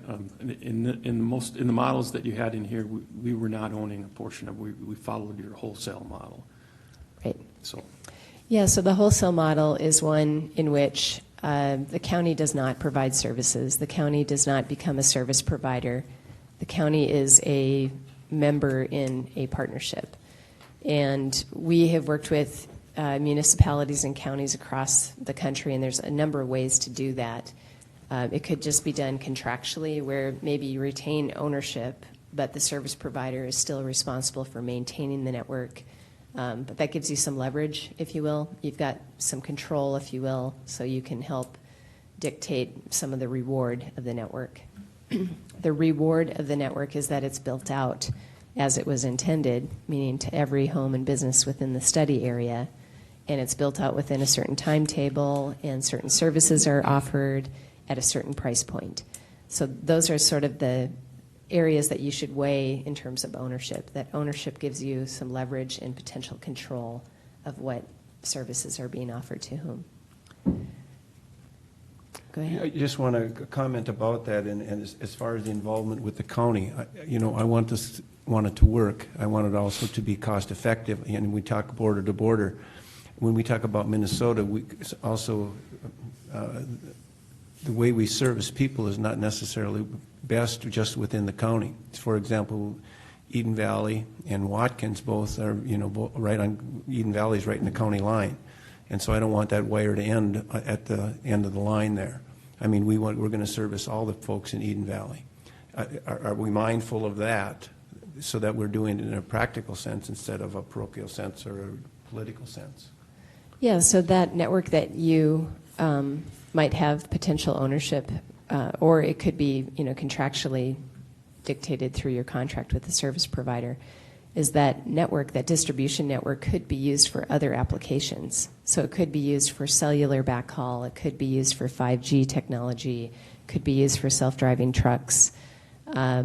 Those are some of the reasons, again, why I think that some ownership of the county is frugal, because it could support other applications, and those applications are additional revenue sources potentially to the county or to the service provider.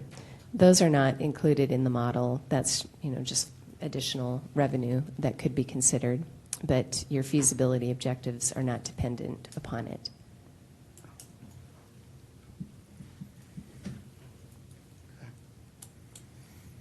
And when Diane says special assessments, there's actually a state law that allows you to create what's called a subordinate service district, but it works just like a special assessment. You can levy a certain amount, on an annual Okay. basis, but it's much like any special assessment. And you can configure it a couple different ways, but we calculate it on a per subscriber basis or a per household basis. Okay. So then, on page 305, when it says annual property tax assessment, is that for the people that have signed up for that, or is it for everybody in the county? I think we did this by not everybody in the county, but everybody in the district, or in the area that we would create. So it would be that special service district defined geographically, not everybody in the county. Only those that would have access to the service. Okay, so if somebody chooses not to have it, they'd still be assessed that on their property? That's how we've envisioned, or that's how this has been calculated, yes. Okay. Other questions? I don't have any questions, I have a story. I'm thinking back to the passing of my parents. My dad passed first, my mom continued to live in the household. When she passed on, then the kids got together to break up the household. My sister spent most of their time battling over stuff. I was fascinated by Dad's notes. Dad had a hand in getting Stearns Electric going into rural areas of Stearns County. And the more things change, the more they remain the same.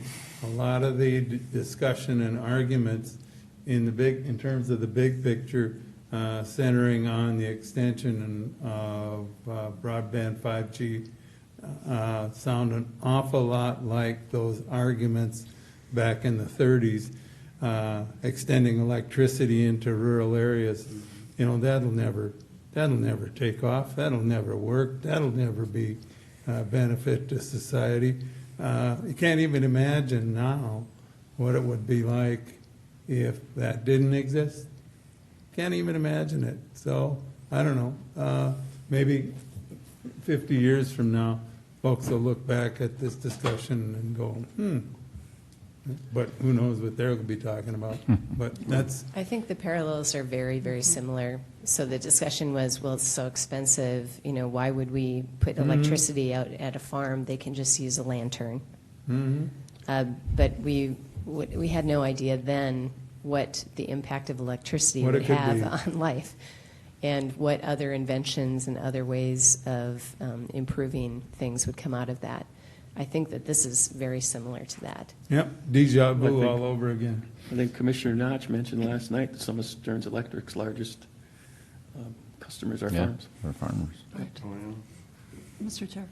Yep. Just building off of that, I mean, the parallels are obviously very similar. And when we think about our state and then certainly our county, if people can access, if businesses, if farms, if families can access the kinds of internet service that people are demanding at this point, then it doesn't matter so much where you live. It's not just about the bigger cities or the communities. It can be, we can start seeing more of a rural renaissance too. And so, from a country standpoint, since most people are living now in more cities or at least towns, we want to make sure, at least in our state or our county, that we're really thinking far enough about what the potential is, not just for now, but the future. And I think the other thing that ends up being kind of interesting, going back to the rural electric, is honestly, state and federal governments are just, it takes so long to catch up about technology and technology needs. There's so many other pressures to bear.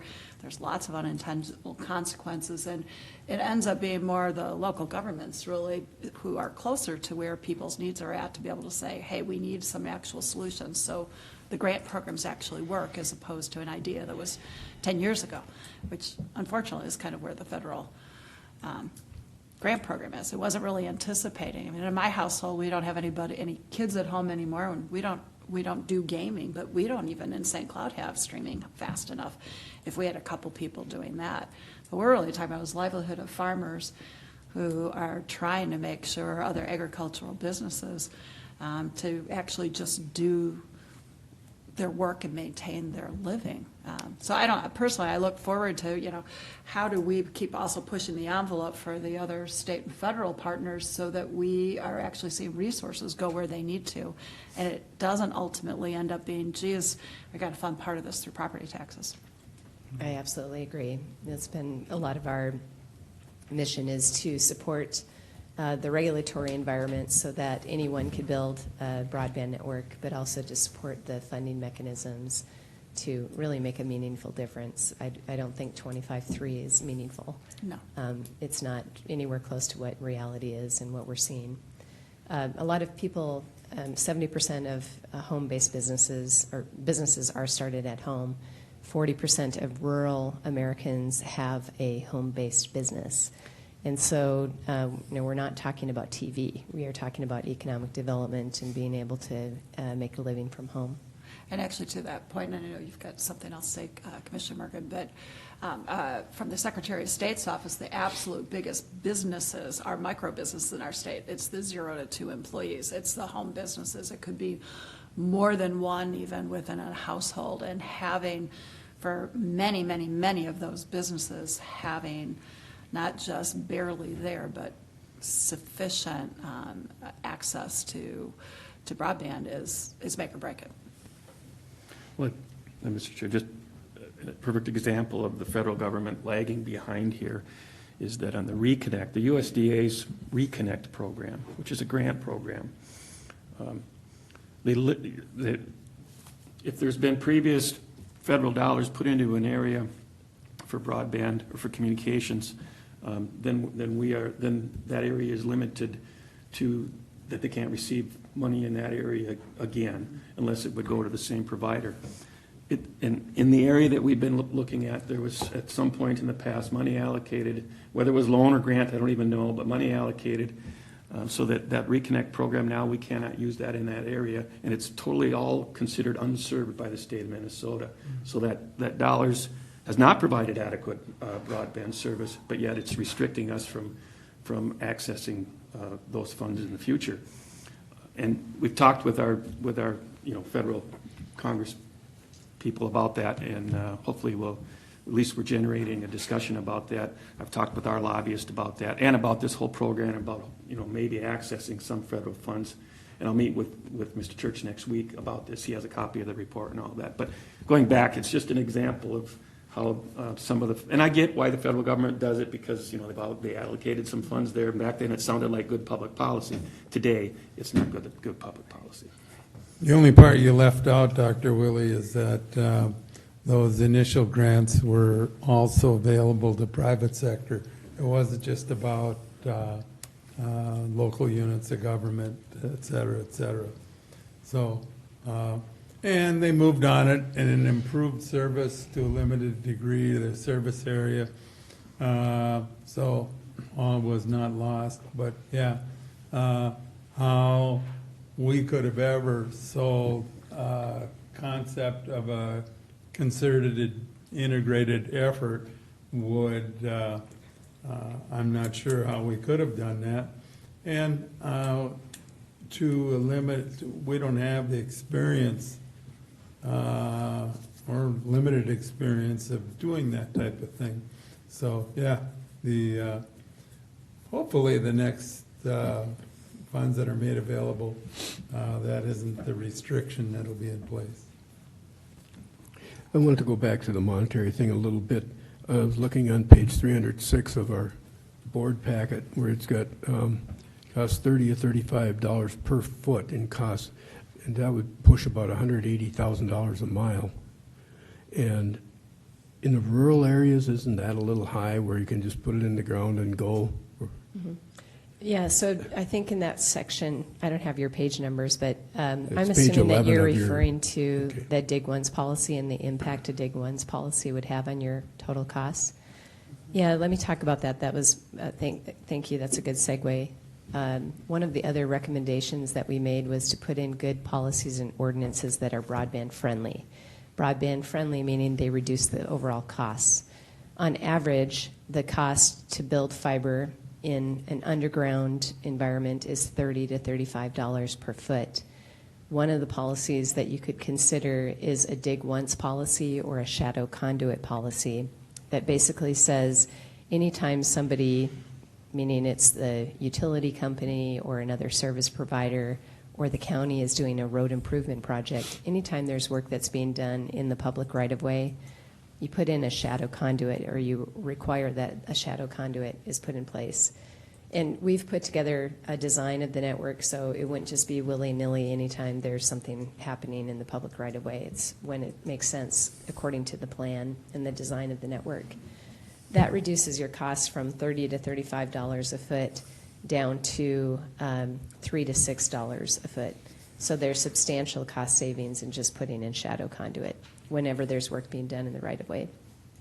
There's other policies that we have recommended, things like one-touch make-ready services.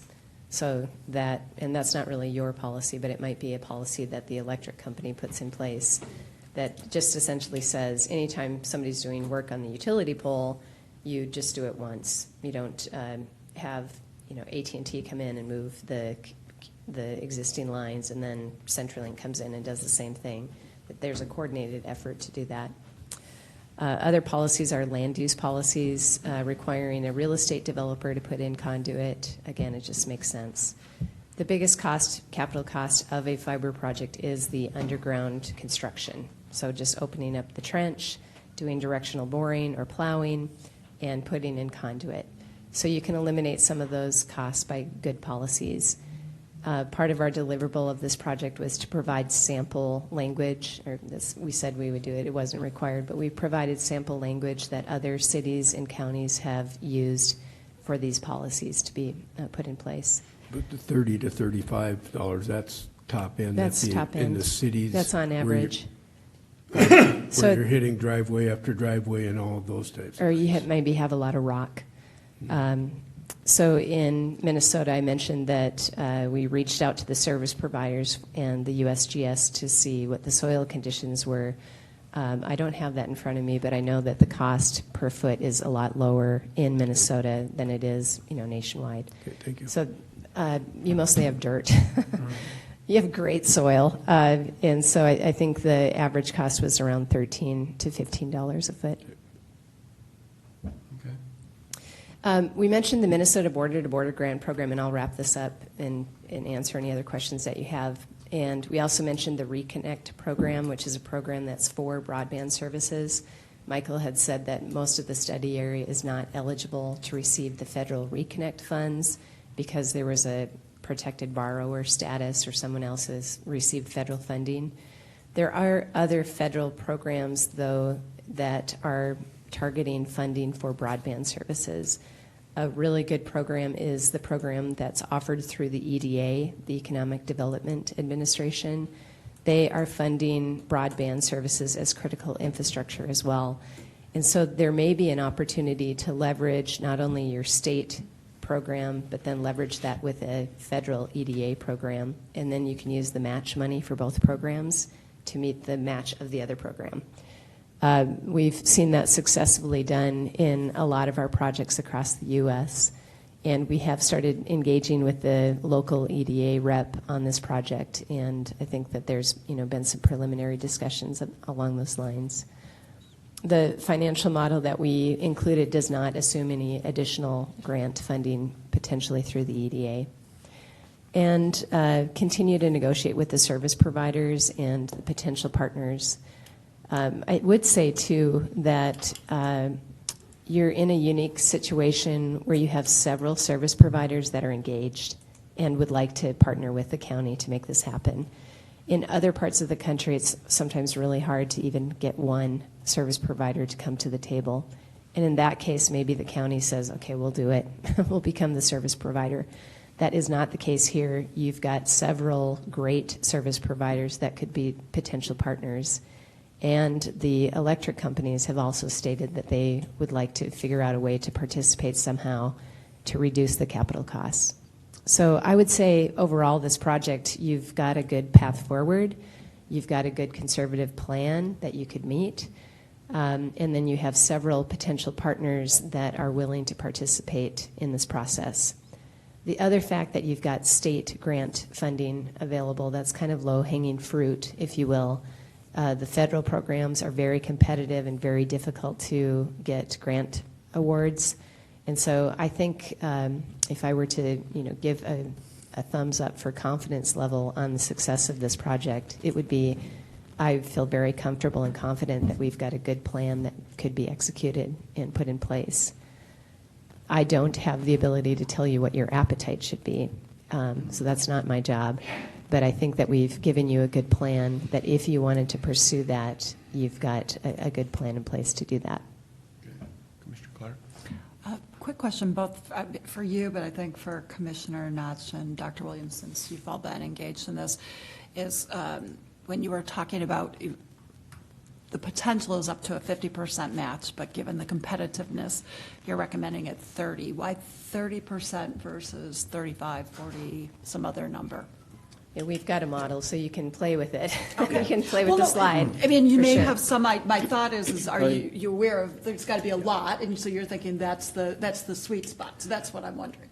And as Diane said, we could play with that model a little bit.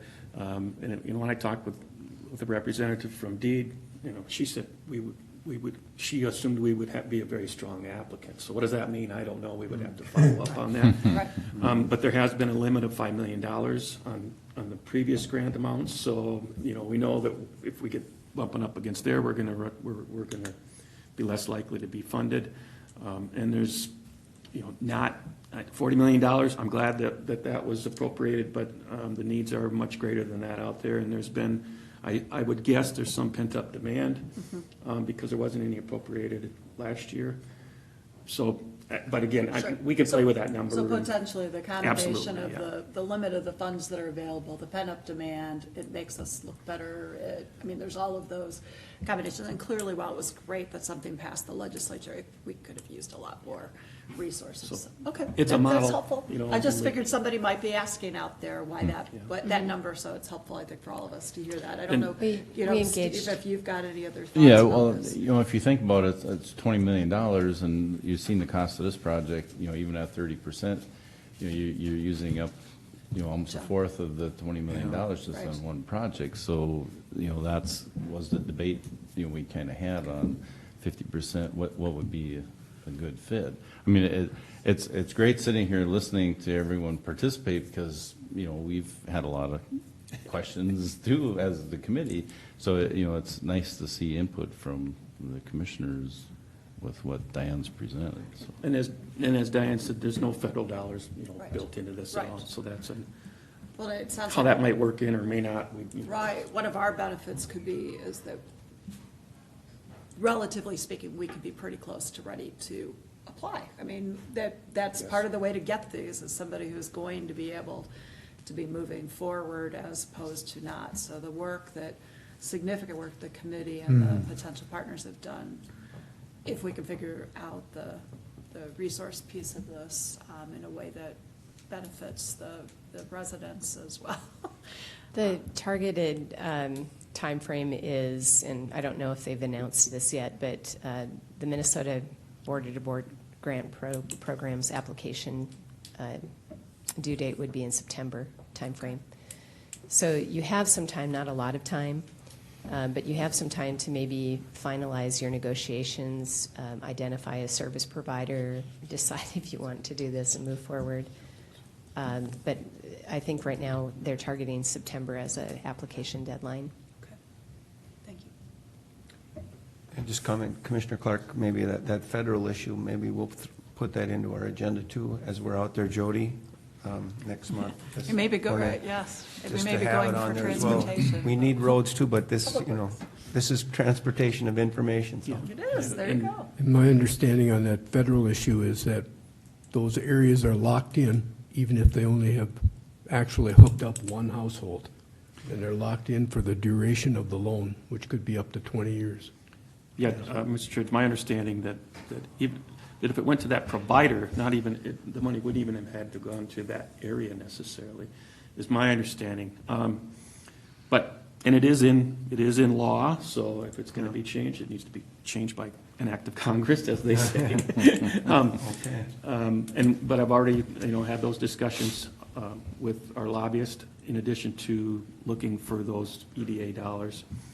One other thing I just would say that we would have some work to do, particularly as a county and as a task force, is if we are going to go this route of this special district, that's going to take a lot of communication with the people that would be impacted by that. And hopefully they would see the benefit in the service. At least our task force members have said, yeah, that is a reasonable charge for if we could really get this kind of service. So, but certainly would have to carry on a conversation with the community there. All right. Well, thank you. I appreciate your time today, and we're available for further follow-up conversations. I'm happy to walk through the financial models that we put together and answer any questions that you have. But thank you very much for your time today. Well, this is like eating a 1,000-pound hamburger. Absolutely. And so all you can do is take a bite, and then another bite, another bite. That excludes the pickle and the lettuce. Yeah. Yeah.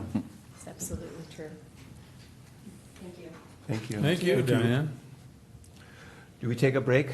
Okay, then we will do that. We'll take about a 5-minute break and then be back.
Okay, we are back with our regular meeting. The next item we have on the agenda, Randy, is that yours? Yes, we have a term up on the Sauk River Watershed District, and we have Dwayne Willenbring is eligible and has applied for the appointment. There's another candidate, Peter Lindstone, also applied, and then one has just recently come in, William Becker.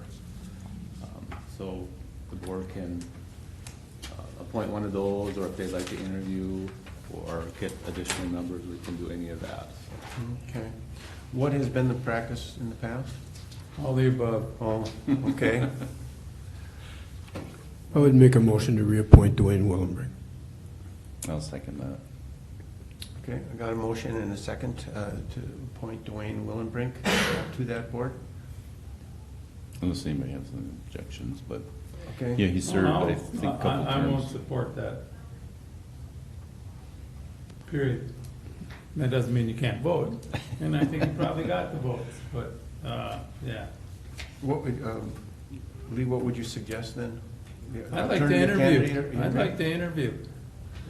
And Mr. Chair, one of the things I was wondering, again, obviously, I'm not sure about past practice, and it doesn't surprise me, it's been all over the place, but when we got the email about this, I know there's some other people who would be interested, but they didn't realize that it was there. And sometimes, unless you're going to our website or you're on a list, you just don't know. And certainly, we've got 3 people who care about our community that are on this list, but I know that I was finding even early on with some of our other openings is trying to push out the information that we got a whole lot more folks saying, hey, with some really interesting backgrounds, we want to be positive and thankful for people who have had continued service for our county, and it would be nice to be diversifying a bit some of the expertise, or having somebody serving on this from the east side of the watershed district too. But so I'm feeling a little conflicted about this right now, not in terms of any conflict of interest, but just,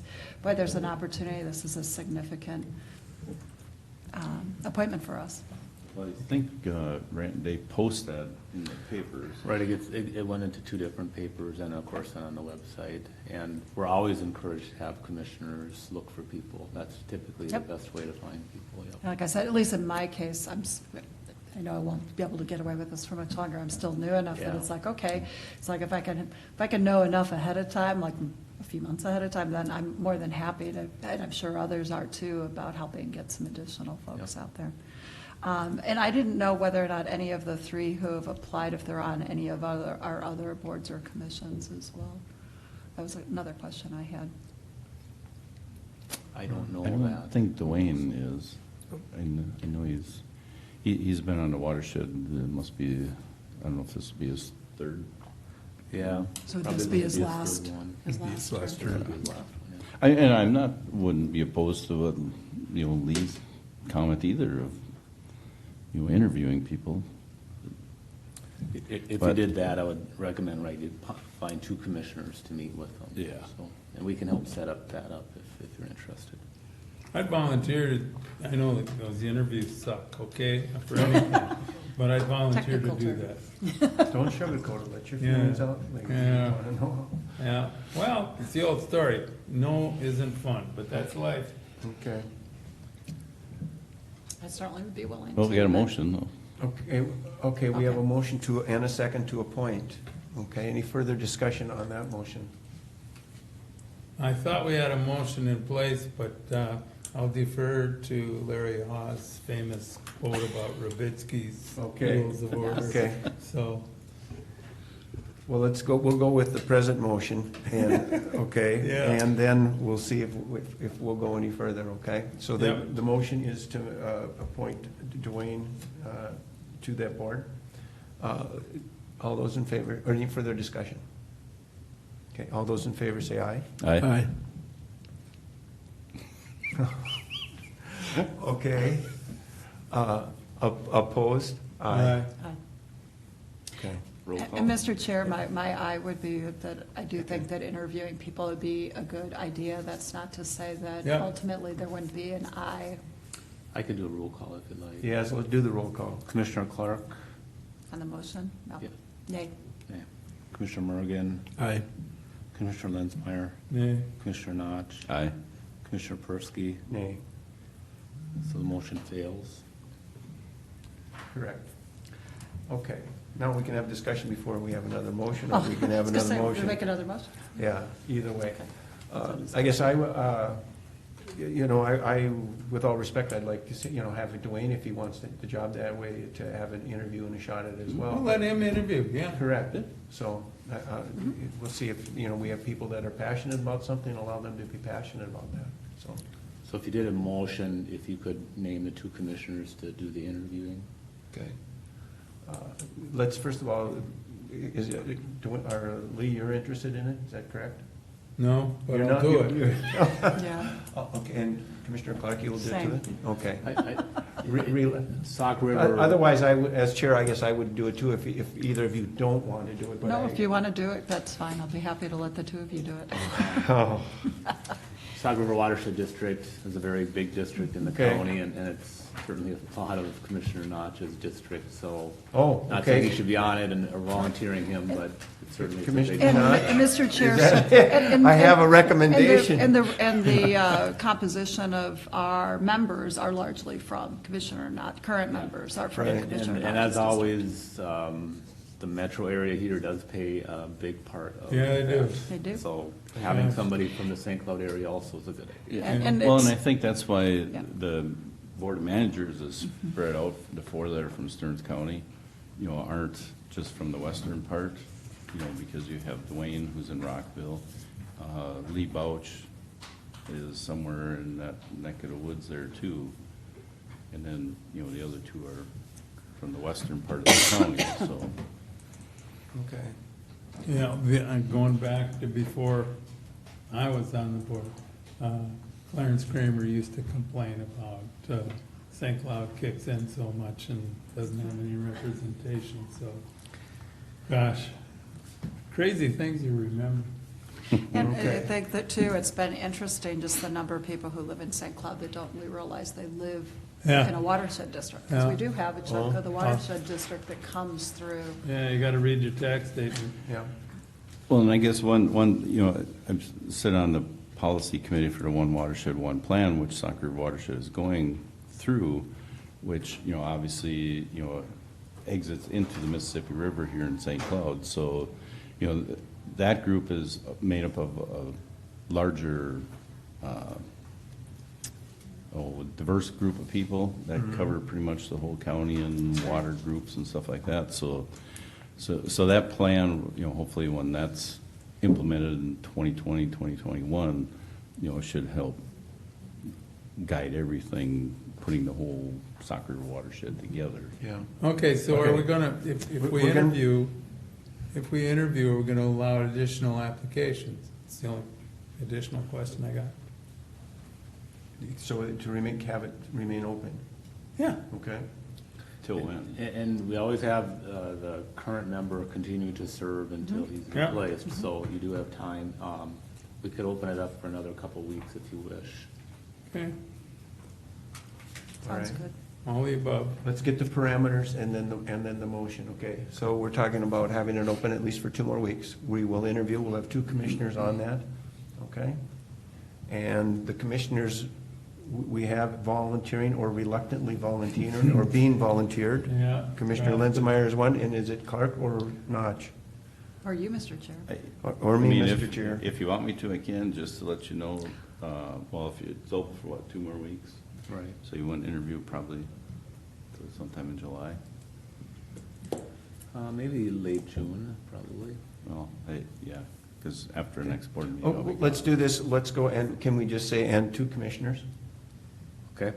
And that way, to And the see who's schedules, if available. there's, Okay. right, if there's conflicts. And Mr. Chair, I mean, Commissioner Notch has been doing incredible work with this watershed district, so I think certainly you've got some. Well, and it kind of makes sense after Randy mentioned it, because I would kind of have an insight on what they go through and Exactly. Okay, what the, you know, what that board of managers, how it If functions. you're willing. okay. All right, then tentatively, let's do that, but the motion would be for 2 commissioners. Now, we need somebody to make that motion. So moved. Commissioner Clark? Move that two commissioners, we interview applicants, leave the application open for an additional 2 weeks, and that the applicants would be interviewed by two commissioners. Is there also going to be an administrative person? Right, I was going from to the suggest we county have on an there? administrative person on there too. Okay. From the county? I just I think it would be a good thinking, idea. Or, Well, yeah, we can help get questions ready and Okay. and take Okay. care of all that stuff, certainly. okay. Yep. Is there something else you recommend on that? And a second. I can second that. And this, okay. Further discussion? It's not my fault. Okay. As usual. Finally, you admit it. All those in favor say aye. Aye. Opposed? Okay, motion is unanimous. Okay, next item? This is on a liquor license, and Roxanne's from the office here to present on this. Good morning, Commissioners. Morning. It's Roxanne with the Auditor's Office. On packet page 315 of your agenda, this item is on consideration of on-sale liquor license submitted by Chris Schiffler on behalf of Shady's Long Shots, located in Wakefield Township. I have with me today Nathan Crow from the Attorney's Office, and the applicants are also present in case you have questions for them. Michael Novak, Your Honor, with Donahue Novak at law. Mr. Schiffler is seated to my right. Good morning. Good morning. Good morning. So the item is to either approve or deny the on-sale liquor license submitted by Chris Schiffler. So I'll leave it open to discussion if you have any questions for the Attorney's Office. The letter that the Attorney's Office wrote is in your packet. It kind of outlines the concerns from their office, and Nathan is here to address them. And Commissioners, I think the letter lays out the concerns for the commissioners. I just want to be present in case the commissioners or the chair had any specific questions about the application and the letter we submitted.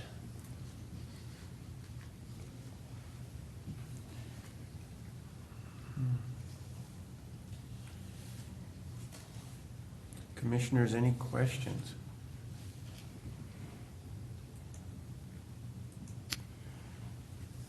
Maybe just a comment, obviously, they have, 4 other locations currently?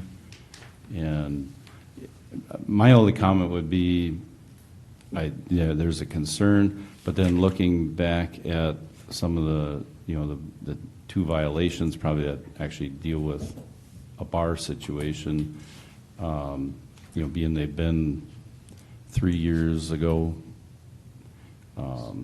at some point, how long do you hold? If you have 4 establishments and the last event was 3 years ago, I guess I could support, granting the license, probably with the county attorney's recommendation that this letter be included, or that the applicants agree to the stipulated letter. So, yeah, to have a condition on that, and that they agree with that additional agreement in there, right? Yes. That's my comments. Okay. Other comments about that? I'm going to have to abstain on this since I have a relative involved, so just for the record, that I'll be abstaining.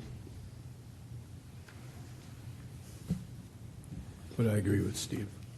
These are fairly old. Okay. Yeah, agreed there, there's a significant, a timeline there. Obviously, there's a seriousness of the issue as well. We always got to consider that, so. Mr. Chair? Yeah. A question I had is just in terms of, I'm guessing since that time, there has been consideration of changes of practices for carding people, among others. I just thought it might make sense for, if you're willing to speak to that. Yeah, good night. Sure. All of my bartenders and all of my staff and all of them are taken through a training that's better than what Stearns County offers, 10 times what the Sheriff's Department offers in town here. It's wonderful. From the Minnesota Liquor Beverage Association is who we go through. Tony is his name, he's the president. All my staff goes through it. This one has not yet, because I'm just waiting to get everything going, but they will be going through that. I'm okay with the stipulation on them going to training without a doubt, because I think everyone should have to do that.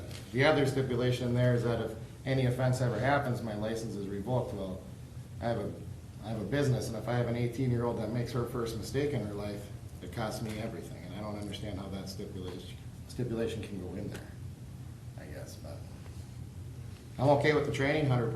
I think it's great, for sure, so. Maybe just another question. Is that stipulation on any of your other, I mean, they're done through the cities apparently? There's nothing through the city of Rice, which is Benton County, nothing through Todd County, which is the Golden Eagle Bar, nothing through Albany, the city of Albany. Then you guys are the only ones that I need to talk to for long shots or one. Mr. Chair, this is for our council. A question I had that relates to that is the stipulation language would be if anything happened. What I was wondering about is whether or not reasonable steps were taken. You know, there's a difference between reasonable and just flat out. I mean, sometimes people's fake IDs can look pretty real. So that's what I was wondering about. Yes, and the ordinance 519 for Stearns County does provide a process by which if an action is going to be taken against somebody's liquor license, they are, of course, entitled to due process. What this stipulation or conditional agreement would essentially do, the ordinance lays out essentially progressive penalties, but this condition, for the period the condition was in place, it wouldn't remove the due process for the owners. That wouldn't be fair or appropriate, but what it would do is skip the steps of the level of penalty. So they would still be entitled to an administrative hearing that in the past when we've had liquor violations, a local attorney is hired to serve as the administrative hearing officer, and then they make a recommendation as to what is appropriate. But no, we wouldn't remove their due process. It would change essentially the starting point of the penalty. So then as a follow-up is your interpretation then that if that hearing would find that they had taken reasonable steps, as in they had asked, it wasn't that they hadn't asked and were permitting purchasing without asking or looking for a license, but they had taken reasonable steps, then number one, they wouldn't be immediately revoked. Is that your? They would still be, I think the most fair way to administer that condition would be to still provide the owners with the due process. No matter what, whether or not it's, like you said, a fake ID and all the steps are followed, or it's something else, they would still reasonably be entitled to due process. Right, because under this, it would be any criminal conviction, civil or administrative findings. So if the finding found they took reasonable steps, that's the part that seems a little unclear to me in this language. I thought the intent was that this would happen if somebody didn't take reasonable steps. I'm guessing that counsel for the applicant might say there wasn't sufficient words in here to say that. I'll take a couple minutes. As Commissioner Notch identified, there are 4 other establishments that these individuals represent. I was handed a letter Mr. Schiffler received yesterday with the letter from the county attorney and the officer. I am just going to suggest that the application be issued without any conditions, and if that's not what the board is willing to do, then I would ask for time to come back and present reasons why we don't need a conditional permit, and this certainly takes away their due process. It's an immediate revocation of their license. There's no due process here. It's you're done. So I disagree with the county attorney's position on that. The towns that I have represented and that I know that know these people and their bars are very happy with them in the communities. They go out of their way for the communities, and I can prepare and bring in the data and the documentation to establish that at a future date if necessary. But I do not believe conditions on a liquor license with the remote time frame of these incidents are required. And if something would happen in the future, yes, then maybe you would have to look at some type of conditions to be placed on the applicant. Thank you. But it does say that that would only happen if there was a criminal conviction, civil or administrative finding. So there would still need to be a hearing first. I mean, the first time I read it quickly was that, okay, somebody could come out, cite, and then you're shut down. That's not the way I read this language, but I hear what you're saying. Yeah, because I don't read it. I read it the way I explained it. I'm a little bit confused. What do we actually have in statute? Are we not implying what we have in statute? I believe what I'm hearing is that we've got our statute, the language up there, and then this is the final stage of if there's been there's a continuance, right, of things that could happen. Can you, instead of me explaining it, why don't you explain it? Under Stearns County Ordinance 519, the first violation, and there's a first violation in 48 months, second violation in 48 months, third violation in 48 months, fourth violation in 48 months. Those penalties escalate. And essentially this condition is, license condition would it would skip those initial, revocation is not available under those penalties until you've hit, I believe it's not until the fourth violation within 48 months. And so, unless something changed in the board application or in the board permit, or I'm sorry, the board agenda, the license, I mean, I guess we can disagree as to what it requires, but as I read it, it says immediately revoked upon any criminal conviction, civil or administrative finding of misconduct or illegal activity.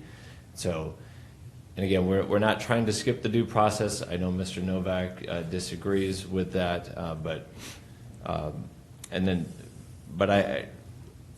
we certainly wouldn't. That wouldn't be fair to the license holder to just say, "We've got this report. We're not going to give you any sort of opportunity to have a hearing. We're just going to move right to the revocation." And that's not what this condition would seek to do.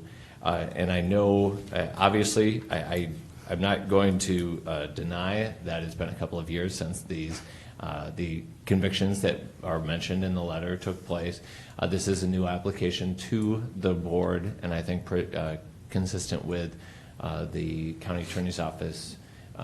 Part of our role is just to advise the board as to what has occurred in the past. But I'm certainly not going to pretend that these happen. I mean, the dates are what the dates are. So some time has passed without additional violations.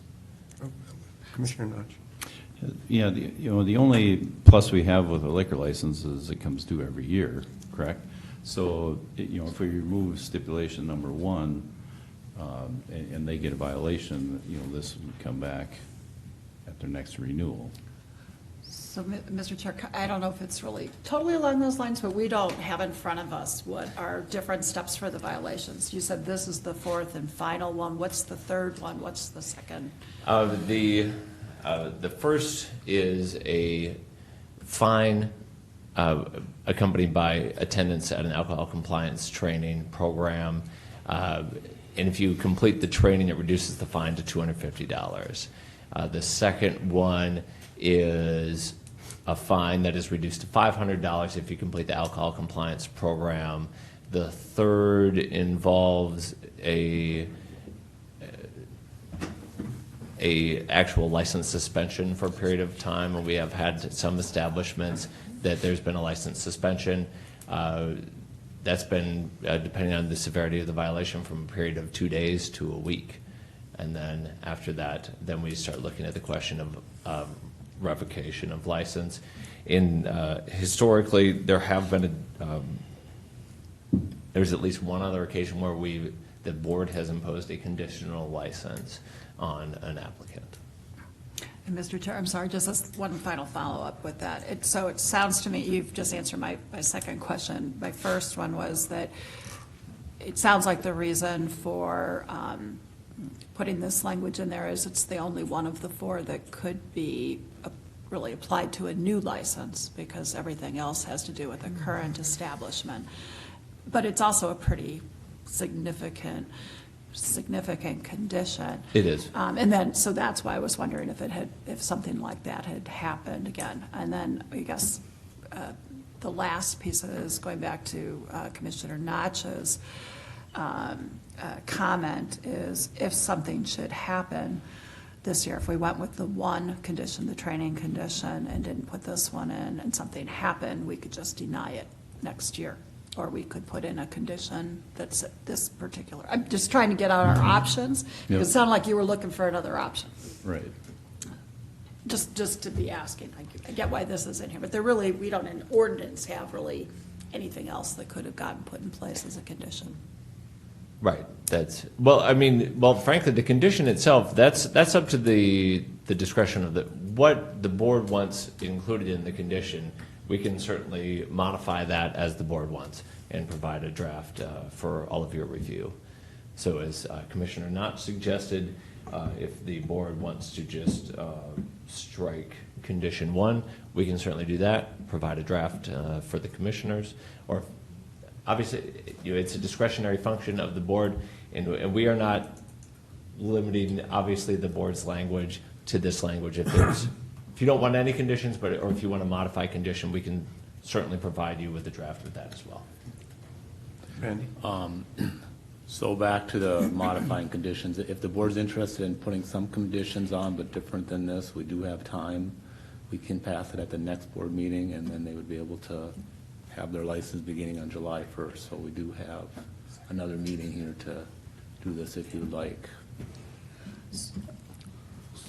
And I'm sorry, since you got a conflict, I just wanted to try to help you out here. So we could actually, one of the conditions could be that instead of what's listed as number 1 is putting them at either the second or the third step. I mean, this would actually put them at the 4th step, which is a pretty significant place. I mean, I think we're all trying to struggle with how to potentially make this work and make it workable.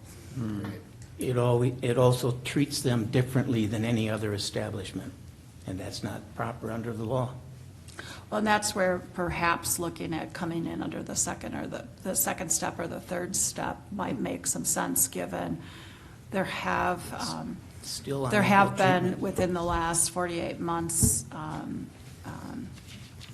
violations by the people. I mean, I'm trying to find a way to make this a workable thing too. I mean, I think.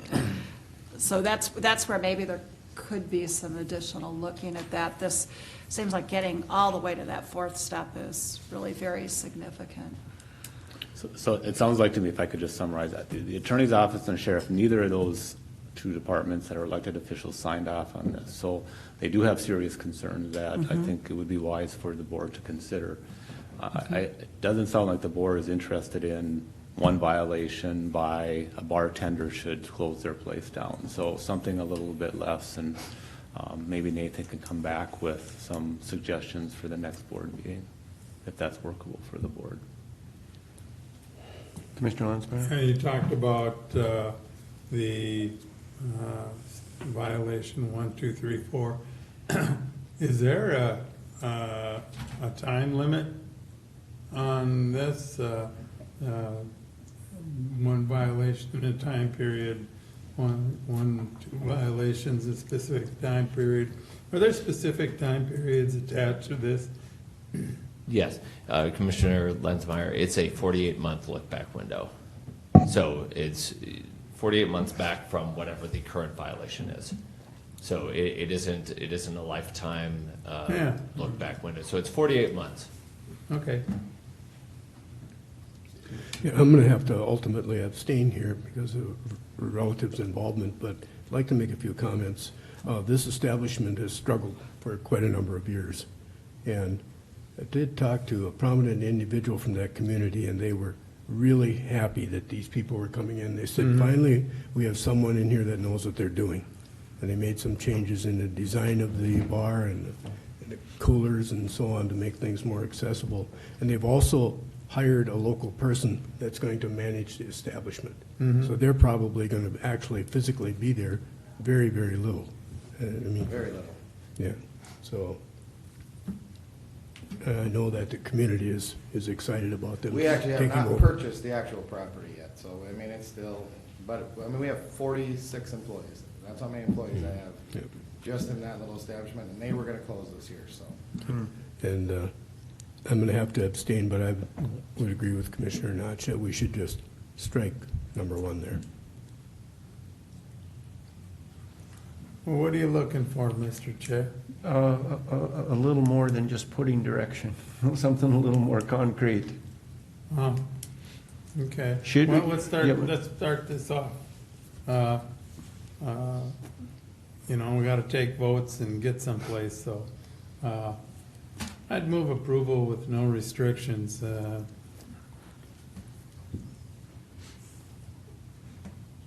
Second? Okay, I've got a motion, a second, to move approval with no restrictions. Any further discussion on this? I guess it sounds like the applicant isn't really opposed to the number 2. Yes. So I would propose amending that to include the number 2, which is all employees prior to commencing will successfully complete the training. Okay, Well, the motion maker would consider that a friendly amendment. Okay. And I believe they already do that. Right. Yeah. Under Commissioner Clark? discussion, I think that since both the sheriff and the county attorney's office had some significant concerns, although you're also hearing, I think, from us, that there have been some changes, that having something in here is important. And I, for one, if something would happen, whatever the next time is that we'd probably be looking at a more significant condition. So, but if that's the will of the board, I'm okay with going forward this way. Commissioner Nash? I also had a thought which doesn't seem quite as harsh as immediately revoke. You know, possibly, you know, a suspension. I think we've had that happen before with a couple other liquor establishments, you know, where I guess we all agree, you know, this is a concern, and understand too that the county attorney's office and the county sheriff both have concerns, and, you know, understand the immediate revoking. You know, is suspension maybe where they can still go, but. And Mr. Chair and Commissioner Notch, that would be going in at step 3. So we could, that's kind of where I thought we were going back to, having some language looked at, either coming in at step 2 or at step 3, because step 4 does seem awfully harsh here. But I also understand that both the sheriff's office and the county attorney's office wouldn't be putting this in front of us if they didn't have some concerns. For me, going back to your point previously, there has been time between these, the incidences that have been listed in the letter that we were given. So I think, to me, that's a consideration as well in a positive way for the applicant. My concern is to that.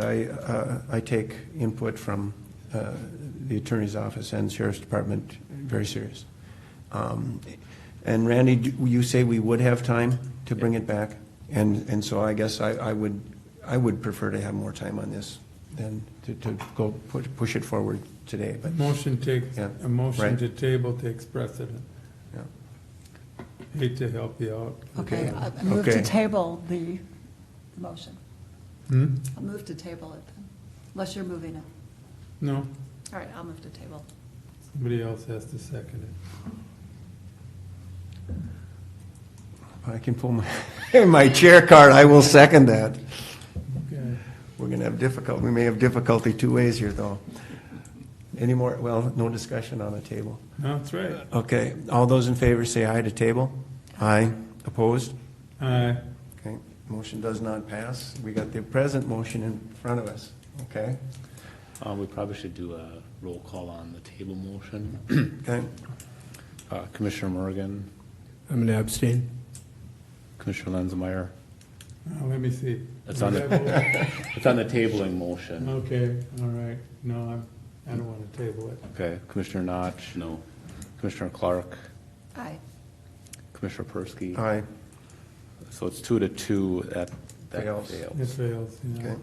Okay, now we'll go back to the motion we have on the table to move it forward at condition 2, I believe. Right. That's your motion. Yeah, I can live with that. Any further discussion? I guess my further discussion would be, it seems like we have at least 3 people who think that having something in there that is less than revocation would be a good idea. But I guess where I'm at, from truly a question standpoint for other members, is do you want to do that now? Or are we just either saying it's either that or nothing? And so that's the part that, Commissioner Notch, I hate to even put you on the spot because I'm not sure we're in a very different place. I mean,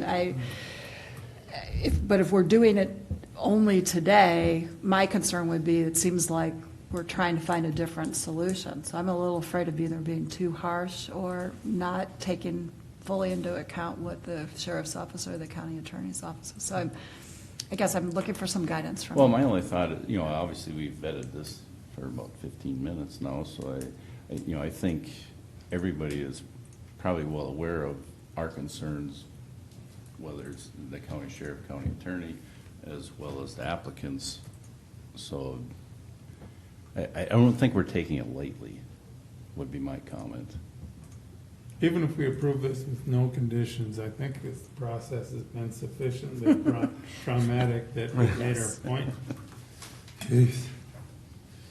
So just the motion is to approve it with these conditions, but removing number 1. So it's just the second one on there. Correct. That's the current motion. Can you live with that, Steve? Yes. All right, I can live with that.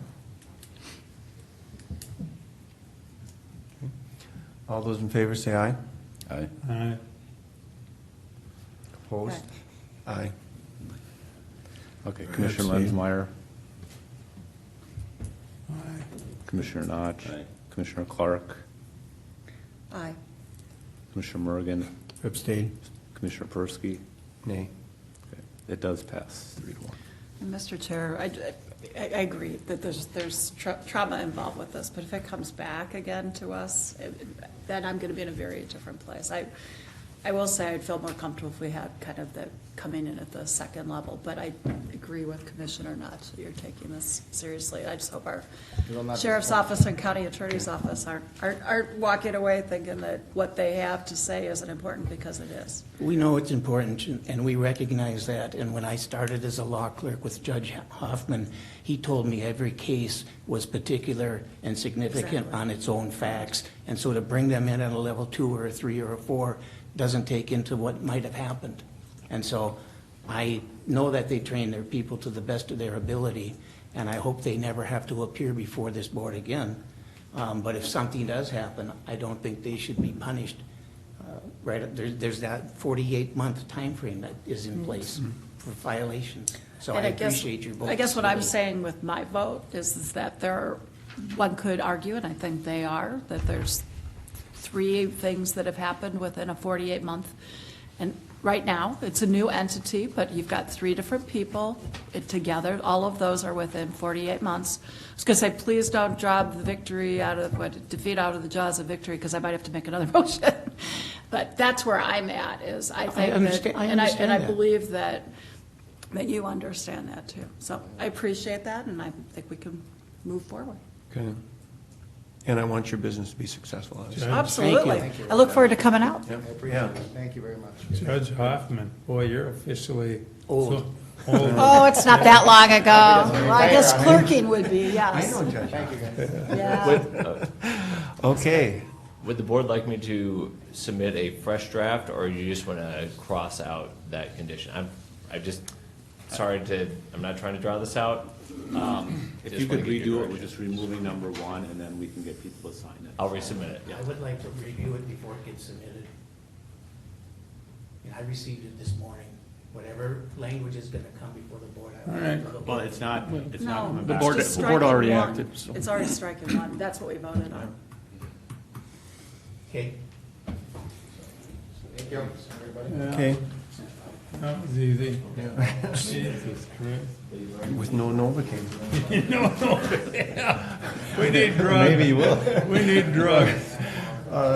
Randy, did you have anything else? No. Okay.